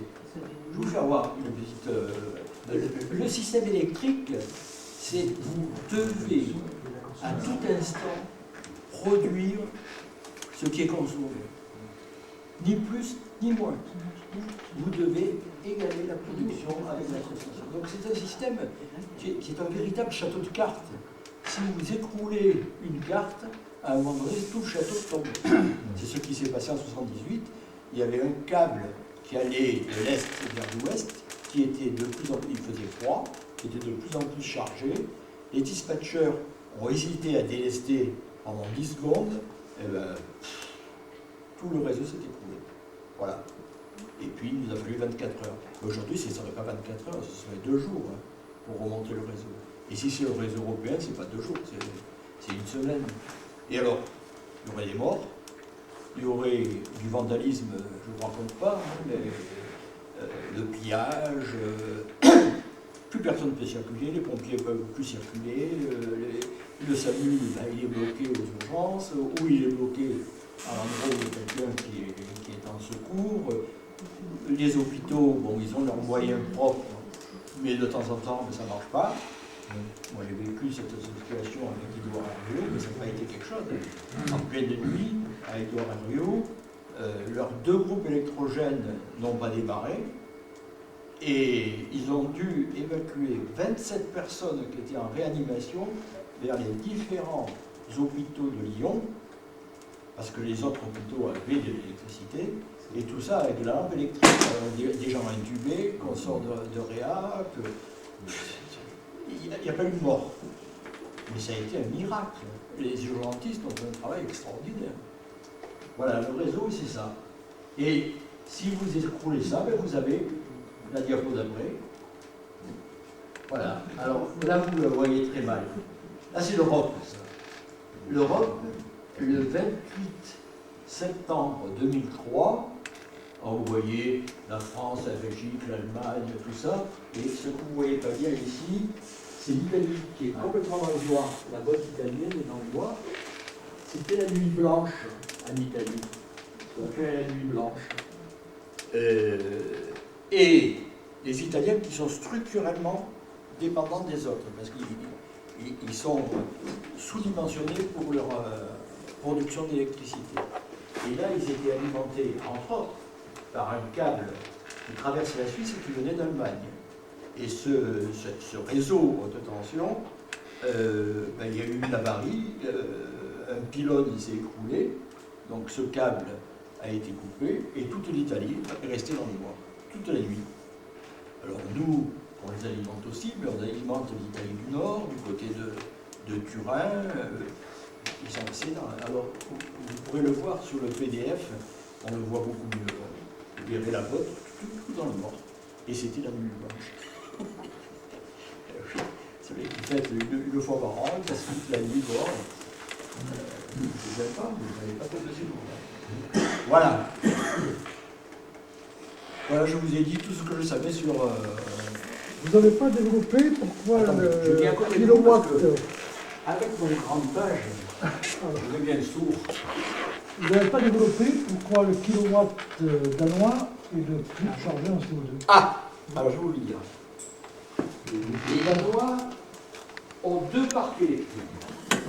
Ils ont un parc électrique charbon, qui les alimente à 100%, et ils ont un parc électrique éolien. Alors, quand ils ont de l'éolien, en général, ils en ont trop. Donc, ils ont un câble qui les relie avec la Norvège. Et qu'est-ce qu'ils font? Ils alimentent les Norvégiens, qui eux sont alimentés uniquement par de l'hydroélectricité. Donc, pendant qu'ils alimentent les Norvégiens ne font pas, n'utilisent pas leur barrage. Et puis, quand ils ont besoin d'électricité pour compenser l'arrêt des centrales au charbon, ils tirent de l'hydraulique qui vient de la Norvège. Voilà, ils font des échanges. Je t'envoie des kilowattheures éoliens, et toi, d'un autre côté, et à d'autres moments, tu m'envoies des kilowattheures hydrauliques. Et c'est comme ça que, en gros, quand on fait le bilan, ils ont un parc charbon, point. Mais les Allemands sont pareils en ce moment. Ils ont un parc pilotable, alors qui est nucléaire, charbon, lignite et gaz. Alors le lignite, c'est... Bon, les tourbières, vous connaissez les tourbières. Bon, la tourbe, c'est du bois en décomposition, en fait, de la biomasse en décomposition. Puis cette tourbière, petit à petit, elle s'assèche, elle descend, et puis elle se transforme en lignite. C'est la première étape du charbon. Puis ce lignite, s'il descend encore des millions d'années après, il devient des mines de charbon. Et dans le charbon, il y a aussi du gaz. Bon. Donc le lignite, c'est en gros du mauvais charbon qui n'est pas encore transformé en charbon. C'est pas de la tourbe, c'est pas du charbon, c'est entre les deux. Donc ils utilisent des mines à ciel ouvert. C'est effrayant. Et ça avance, ils sont obligés de démolir des villages au fur et à mesure. Quoi. Ah oui. Donc voilà. Je n'ai pas compris l'explication entre le Danemark et la Norvège. Comment le fait de s'échanger de l'électricité hydraulique ou bien éolienne le fait qu'ils produisent plus de CO2 que nous? Je n'ai pas compris. Là. Mais parce qu'en fait, en réalité, ils ont de l'éolien qui les alimente 10% du temps par an, et le reste du temps, c'est le charbon. Ils n'utilisent pas l'éolien pratiquement pendant qu'ils produisent, parce qu'ils produisent trop. Donc ils s'en envoient la plus grosse partie en Norvège, et après ils récupèrent. Oui, mais quand vous faites le bilan des échanges, vous vous apercevez que ce gros parc éolien, il produit que 10% de l'énergie danoise. Voilà. Et en Allemagne, c'est ça aussi, vous avez vu tout à l'heure, l'arrivée d'un parc éolien, photovoltaïque et éolien offshore, qui est équivalent au parc pilotable, produit en gros 20% de l'électricité allemande, et le parc pilotable, il produit 80%. Voilà. Vous avez de l'énergie aléatoire, vous avez de l'énergie qui arrive, qui part, vous avez des facteurs de charge de même moins en Allemagne, parce que l'Allemagne, quand ils ont une vente sur une partie de l'Allemagne, la plus grande partie, ils sont quand même derrière les Pays-Bas, ils sont quand même derrière la Belgique. En haut, ils sont derrière les Danois, donc ils ont un petit peu d'éolien offshore dans la mer Baltique, mais ils n'en ont pas beaucoup. Et il me semble avoir lu que l'Espagne, c'est 30 à 40% de leur... Quoi? Et vous vous renseignez sur quoi? Il me semble avoir lu. Oui, ben, renseignez-vous. Allez voir un peu les cours du Fraunhofer, et puis vous verrez ce que ça produit.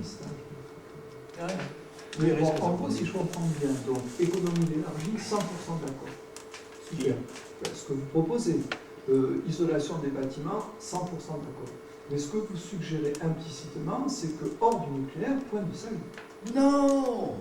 Moi, je dis que si vous trouvez un moyen qui ne dégage pas du CO2 pour faire de l'électricité et qui est fiable, qui est pilotable, j'ai aucun problème. Mais j'ai aucun problème. C'est pas hors nucléaire, point de salut. Aujourd'hui, j'observe que le nucléaire n'émet pas de CO2. Oui, mais si, encore une fois, si je me fais l'avocat du diable, souvenons-nous de Fukushima, souvenons-nous de Tchernobyl. Non, mais attendez. Souvenons-nous aussi des risques liés Vous au n'allez travail. pas me raconter Vous avez que tout à l'heure parlé. non, mais attendez. Fukushima, zéro mort. Zéro mort. Non, mais attendez, c'est pas moi qui le dis. C'est l'OMS, c'est l'UNSCAR. Bon, donc zéro mort. Non, mais il faut quand même aller au bout des choses.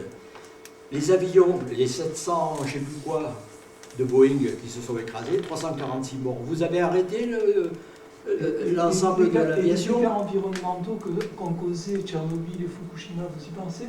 Non, mais Tchernobyl, combien de morts? Combien vous allez m'en annoncer? Combien d'années de contamination? Combien de gens déplacés? Combien de liquidateurs sont morts à Tchernobyl? Il y a des morts. Ah, il y a des morts. Ah, vous me rassurez, non, mais attendez, si on peut dire. je vous rassure, bien sûr, mais il n'y en a pas un papillon, comme dit Greenpeace. Non, mais enfin, on a quand même sciemment envoyé des gens à la mort, sachant que le nuage est arrivé chez nous et qu'une partie de la France a été contaminée. C'est dans le 138, on en a pour, attendez, je crois une trentaine d'années, donc c'est fini. Le 16e 138 est en train de disparaître. Non, le 16e 137, c'est pas du 138 d'abord. 137.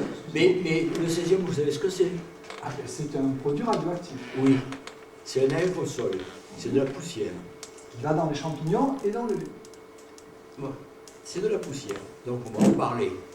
C'est de la poussière qui a une granulométrie assez importante. Il n'est pas très radioactif.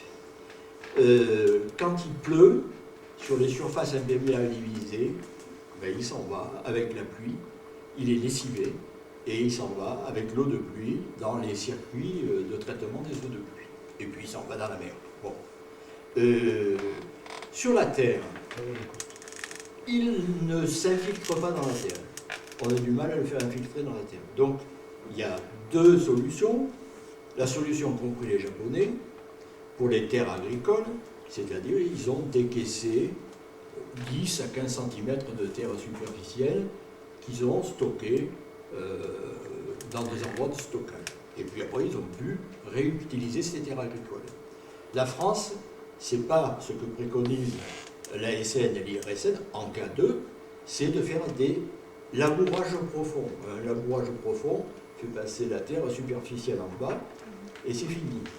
Bon, parce qu'il n'est pas pris, le césium, sa caractéristique, c'est qu'il n'est pas pris par les radicules, par les racines, sauf pour les champignons. Voilà. les radicules, les racines des plantes, des arbres, ne réabsorbent pas le césium. Je ne vous dirai pas pourquoi, parce que je ne le sais pas. C'est pas un secret. Je ne sais pas tout. Et bon. Et puis, pourquoi les sangliers ont du césium? Parce que quand ils tombent dans la forêt, ben, ils se mélangent à l'humus, petit à petit, et puis ils descendent dans les forêt. Il descend aussi un petit peu, il va alimenter les flaques d'eau, il va rester dans les creux, les machins comme ça. Bon. Et les sangliers, ils ont la bonne habitude dans les forêts, dans les fouilles. Ils détruisent tout. Hein. Bon. Et quand ils fouillent, bien entendu, comme c'est superficiel, ils bouffent le césium et ils le concentrent. C'est un système à concentrer le césium, le sanglier. C'est pareil, c'est tout. Et quand vous prenez des sangliers, eh ben, vous avez encore du césium dedans. Mais c'est pas pour autant parce que vous avez du césium dans un sanglier que toute la France est polluée. Et c'est pas, ne me dites pas que le professeur Pellerin a dit que le nuage s'était arrêté à la frontière. Ça, c'est les journalistes qui l'ont dit. Le professeur Pellerin, il a dit, je m'en souviens très bien, ceux qui retombent sur la France actuellement ne nécessitent pas de contre-mesures sanitaires. Moi, je vais vous dire autre chose. Il se trouve qu'en 86, j'étais en Italie et il y avait interdiction de manger des légumes qui sortaient de terre. Qui? Les enfants n'avaient le droit de manger que des pommes de terre et que des carottes. Où? En Italie, à Genève. Oui, mais c'est parce que les autres sont hystériques. En France, il n'y a Il faut pas les devenir. de préconisation de ce genre. Et les gens ont continué à manger leur salade. Et ils ont bien fait. Mais ils ont bien fait. Si c'était bidon, Quand vous mangez de la salade, en général, vous la lavez quand même avant. Ou votre femme la lave. Vous ne la mangez pas comme ça dans le terrain. Vous n'allez pas la brouter dans votre jardin. Donc voilà. Il n'y a pas de danger. c'est le stockage des déchets lié au nucléaire. C'est le stockage des déchets. Est-ce qu'on a pas de contrôle? Ah ben, le stockage des déchets, d'abord, il n'y a aucune législation au monde qui est aussi bien construite que la législation française pour les déchets. Et elle ne date pas d'aujourd'hui. Les déchets du nucléaire sont traités depuis l'émergence du nucléaire en France. Ils ont d'abord été traités à Marcoule, et après ils ont été traités à La Hague. Oui, il n'est pas traité, encore une fois, il y a séparation de certaines substances, c'est-à-dire qu'on sépare certaines substances radioactives. Vous permettez que mais vous parlez de traitement, il ne s'agit pas de traitement. Mais si, il s'agit de conditionnement d'un certain nombre de substances dont on ne sait que faire. On ne sait pas. Laissez-moi parler, s'il vous plaît. Fini. J'ai une question de ce monsieur. C'est pas à vous de répondre, c'est à moi qui l'a posé la question. Donc, mais je peux lui poser la question. Ah, mais si vous voulez, mais d'abord, alors, non, mais un parc nucléaire, comme le nôtre, produit toutes les années 1200 tonnes de combustible usé. Ça vous paraît beaucoup. Sachez que si les 4 tranches de Cluas de 1000 MW étaient au charbon, elle brûlerait toutes les années 12 millions de tonnes de charbon et elle produirait toutes les années en gros 22 400 000 tonnes de cendres qui sont de la silice. Et la silice, ça donne la silicose. J'ai brûlé du charbon en Lorraine, je brûlais 10 000 tonnes de charbon par jour pour faire la puissance d'une tranche. Bon. Donc 1200 tonnes, c'est rien par rapport à l'énergie qui a été produite. Ces combustibles, ils arrivent à La Hague, on les trie. C'est un centre de tri et de traitement. On trie. Qu'est-ce qu'on fait dans un centre de tri? Eh bien, on récupère ce qui est recyclable. Ce qui est recyclable, c'est quoi? C'est l'uranium de retraitement parce qu'il est plus riche en uranium fissile que l'uranium naturel. Et on prend le plutonium, parce que c'est un excellent combustible. Et puis ensuite, il y a les autres produits de fission, dont la plupart ont des vies relativement courtes. Et puis, on a des produits de fission de moyenne activité et à vie courte. On a des produits de fission de haute activité à vie courte, parce que normalement, un produit de fission au plus il a une activité élevée, ça veut dire qu'il se décharge très vite de son surcroît d'énergie, et donc sa vie est courte, il devient rapidement un élément stable de la table de Mendeleïev, et puis vous avez des radioéléments à longue durée de vie et à haute activité. Ça représente 2% du total. Ces 2% du total, c'est Marcoule qui a mis au point le système, on les vitrifie, c'est-à-dire qu'on les mélange à un verre, on les met ensuite dans une gaine d'acier inox, on les laisse refroidir en ventilation forcée dans des canaux à lague. Quand on n'a plus besoin de ventilation forcée, on les met dans des canaux où il y a simplement de la ventilation naturelle. Et c'est ces combustibles-là, ces déchets-là, qui seront mis sous terre à moins 500 mètres dans une couche d'argilite dont on sait qu'elle est stable, c'est-à-dire qu'elle est imperméable à l'eau et qu'elle n'a pas été affectée par des séismes. Et c'est tout le travail du labo de CIGEO qui a été fait là. Qu'est-ce qu'on fait? Toutes les 2 ans, 3 ans, il y a un plan national de gestion des matières et des déchets radioactifs qui est fait, qui est soumis à la Commission nationale du débat public. Il y en a un actuellement. Et il y a des questions qui sont posées, les gens doivent y répondre.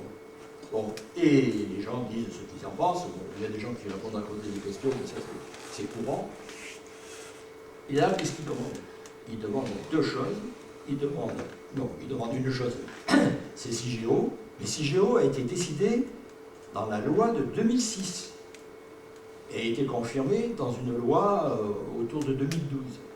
Donc le laboratoire est suivi, il est fait par l'endroit. Attention, les déchets appartiennent aux exploitants, sont de la responsabilité des exploitants, mais ils sont gérés par une agence nationale de déchets radioactifs.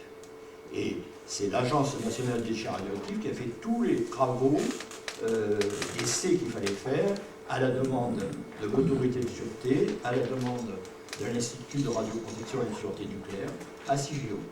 Et maintenant, enfin, à Bulle. Et maintenant, on prépare l'autorisation de CIGEO. C'est-à-dire que ces déchets, quand ils sont froids, qu'ils n'ont plus besoin d'être refroidis, on les met dans des alvéoles d'argile. C'est une mine qui est faite, on les met dans des alvéoles d'argile, avec le principe qui a été retenu dans la loi qui a suivi la commission du débat public de 2003, le principe c'est de réversibilité, c'est-à-dire que si dans les 100 ans qui suivent la mise en sous-terre, on trouve un moyen par exemple, de les casser pour en faire des déchets de moyenne activité à vie plus courte, eh bien ils seront exhumés et puis ils seront retraités. Voilà. Sauf qu'il y a déjà eu 2 éboulements. Il y a déjà eu 2 éboulements dans ces souterrains, avec un mort. C'est-à-dire qu'il n'y a pas une sécurité à 100%. Ne mélangez pas un éboulement et un séisme. Quand vous creusez quand vous faites le canal de Je veux simplement faire remarquer que ce système que vous présentez comme étant sûr ne l'est pas tant que ça. Et qu'on ne sait pas ce qui va se passer dans 100 ans. Et quand on dit que ces alvéoles sont prévues avec quelques centimètres de bâtiment, et que probablement, enfin en tout cas je ne l'espère pas si c'est enterré, il y a des risques malgré tout que ces alvéoles se déforment, qu'on ne puisse pas ressortir ces fameux. Si vous pouvez les ressortir, on les laissera là. L'essentiel, je vais vous dire, l'essentiel, c'est qu'on ne laisse pas. Mais en réalité, quand on les installe, ces conteneurs ne sont pas encore froids. Attendez, ils sont froids là. Ce qu'on va mettre, ça fait 40 ans qu'ils sont à l'AG. Enfin, on ne raconte pas des trucs comme ça. Moi, c'est pas ce que j'ai lu, j'ai peut-être mal. Non, mais si vous lisez de la littérature antinucléaire, c'est sûr que vous allez me raconter Je des ne prends que les documents officiels. Non, mais lisez le plan national de gestion des matières nucléaires. Attendez, il y a une commission nationale. Et le plutonium, qu'est-ce que vous allez en faire? Il est brûlé, il y en a plus. Oui, mais qu'est-ce que vous allez en faire? C'est un déchet ou c'est un combustible? Ah, mais c'est un combustible. Actuellement, il n'est plus utilisé. D'où c'est ça? Excusez-moi, monsieur, j'ai travaillé à Velox. D'accord? J'ai travaillé à Mélox, à La Hague, à Mélox, à Cadarache et à Marcoule. Okay? Alors, si vous permettez, je vais vous dire que le plutonium, il est utilisé à Mélox en reflet du combustible utilisable dans les centrales EDF. Pardon, il y en a, il peut y en avoir à Nouméas, il y en a dans les centrales EDF. Je peux terminer, s'il vous plaît. C'est fabriqué avec de l'oxyde d'uranium et l'oxyde de plutonium qui sont issus du retraitement de La Hague. On refait du combustible avec ça. Voilà ce que devient le plutonium quand il est réutilisé. Et celui qui n'est pas réutilisé, il refroidit dans les trucs en verre et ils seront mis à... Quand on sépare bon, le plutonium qui est recyclable, qui est du combustible, on diminue par 2 les déchets de haute activité à bilan. Ils représentent la moitié. C'est donc pas un déchet, c'est un combustible. Et les documents officiels Et disent actuellement on on ne sait utilise- pas s'il faut traiter le plutonium comme un déchet ou comme un combustible parce qu'on ne sait pas encore ce qu'on va faire des tonnes de plutonium qui actuellement sont Il n'y en a pas de tonnes. Ah écoutez, il faudrait que Mais il n'y en a pas de tonnes Ah, si, alors. si, Il y a 15 000 tonnes d'uranium de retraitement. Mais il n'y a pas des tonnes de déchets J'ai de pas les chiffres, je ne les ai pas vus. plutonium. Il y a plusieurs tonnes. revenir, là on rentre dans une polémique. Ouais. Bon, moi j'ai mon opinion, je l'intéresse parce que. Mais je reviens au début. Vous avez dit le réchauffement climatique s'oriente vers les 4-5%. Bon, en France, apparemment, on est bien armé pour mais c'est ne un pas avoir un problème réchauffement mondial. climatique. Mais tous les autres, qu'est-ce qu'on fait? Et voilà. Alors, c'est un problème mondial. Mais les autres, les États-Unis font rien. Ils sont sortis de la COP 21. Les Chinois, ils se sont engagés à commencer à réduire leurs émissions à partir de 2030. Et ça se comprend. Hein. Actuellement, 80% de l'énergie en Chine, c'est le charbon. Et ils veulent en sortir à la fois pour le CO2, mais c'est surtout pour la pollution. Par contre, si on regarde les Chinois, actuellement, ils sont en train de préparer des opérations pour interdire aux véhicules non électriques de circuler en ville. Donc, ils ont une avance sur nous, sur les véhicules électriques et sur les batteries. J'allais y venir. Tout à l'heure, vous prenez le 100% électrique pour nos bagnoles, et on devient dépendant des Chinois à 100%. Qu'est-ce qu'on attend en Europe pour se recréer notre industrie de batteries? C'est en cours. Vous êtes en plein sur l'idée que je me fais de l'Europe. C'est que l'Europe, c'est une Europe de boutiquiers que nous avons, c'est pas une Europe de projet. Si on avait une Europe de projet, on n'aurait pas empêché la fusion des TGV de Siemens et d'Alstom. On n'a aucun grand projet. Là, on parle d'un Airbus des batteries, mais arrêtons d'en parler, faisons-le, parce que les batteries, elles viennent de Corée du Sud, de Chine et du Japon. Voilà. Et on est dépendant de tout ça. Là, on est dans la sociologie pure. Tous les pays d'Europe sont représentatifs de différents pays avec des cultures différentes. Les États-Unis, il y a eu une immigration massive, et ils se sont forgés une culture commune. Donc nous on est foutus. Non mais moi je dis, il ne faut plus avoir cette... comment vous dire? Quand on a créé l'Union européenne, enfin l'Union, disons l'Europe, les créateurs Jean Monnet et compagnie, ils étaient dans une Europe où il fallait agrandir les échanges de biens et de personnes pour éviter qu'on se retrouve dans un nouveau conflit 20 ans après. Et ils avaient raison. Mais depuis, l'Europe, elle n'a pas évolué, alors qu'on est dans la mondialisation. Et elle ne s'est pas mondialisée, l'Europe. Elle n'a pas vu arriver la mondialisation, et elle ne le voit pas.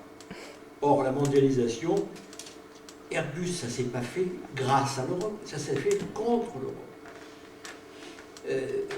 On est... Je ne sais pas comment vous raconter, mais moi je suis pro-européen. Je sais si je suis toujours pro-européen. Mais je dis, mais bon sang de bois, arrêtons de normaliser la taille des concombres, on s'en fout. C'est pas ça le problème. C'est de faire une usine de batteries qui nous rende autonomes vis-à-vis des pays du Moyen-Orient, du Sud-Est asiatique. C'est ça la question. C'est faisons de grands projets. Google, GPS, tous ces trucs, Microsoft, vous échappez pas à des produits comme ça. Alors, qu'est-ce qu'on fait? Le maire, il dit, on va taxer les GAFA, on va leur faire payer des impôts, ils s'en foutent. C'est des entreprises qui sont plus riches que les États. Donc, c'est pas ça qu'il faut faire, c'est développer des logiciels type Microsoft, c'est développer des internets. Avoir une gouvernance commune déjà. Eh bien oui, mais avoir vraiment une vision d'une Europe d'aujourd'hui dans la mondialisation. Aujourd'hui, on n'y est pas. Et je ne suis pas sûr que ça marche beaucoup. Une question, c'est très bien d'essayer d'être vertueux. Combien on représente sur les émissions mondiales? Voilà. Alors nous, même quand on se serre la ceinture... Non, mais on ne se serrera pas la ceinture. Nous, si on est intelligent, on gagne de l'argent. Parce qu'on fait des économies de combustibles fossiles. Il va y avoir de plus en plus de taxes carbone. Donc, non, il ne faut pas dire on se serre la ceinture. Il faut dire on fait un investissement aujourd'hui, parce que le pétrole, ne nous trompons pas, il est sur une tendance haussière. L'humanité a dépassé les 7 milliards d'habitants, on sera 10 milliards en 2050. La consommation de pétrole va continuer à grimper et les prix aussi. Donc on dépense de plus en plus d'argent. Donc on a intérêt à se séparer de ces combustibles qu'on n'a pas chez nous. Mais tu soulèves un problème là, avec les habitants sur la Terre, dont je voulais parler, c'est que lorsque je suis né, ça fait un certain temps, il y avait 2 milliards d'habitants sur la Terre. Quand j'ai arrosé, on a fait le banquet des 40 ans au village, il y en avait 4 milliards. Et quand je suis arrivé aux 80 ans, on frisait les 8 milliards. Alors, c'est quand même bien un fondamental. Il y en a qui creusent leur tombe avec leurs dents, nous, je ne sais pas qu'on la creuse, mais est-ce qu'on a beau être économe, si on multiplie les progressions géométriques, hein, c'était joli en classe. Non, mais Roger, n'en reste pas là. 8 milliards, tous les pays qui augmentent leur niveau de vie diminuent corrélativement la natalité. C'est comme ça. Si tu regardes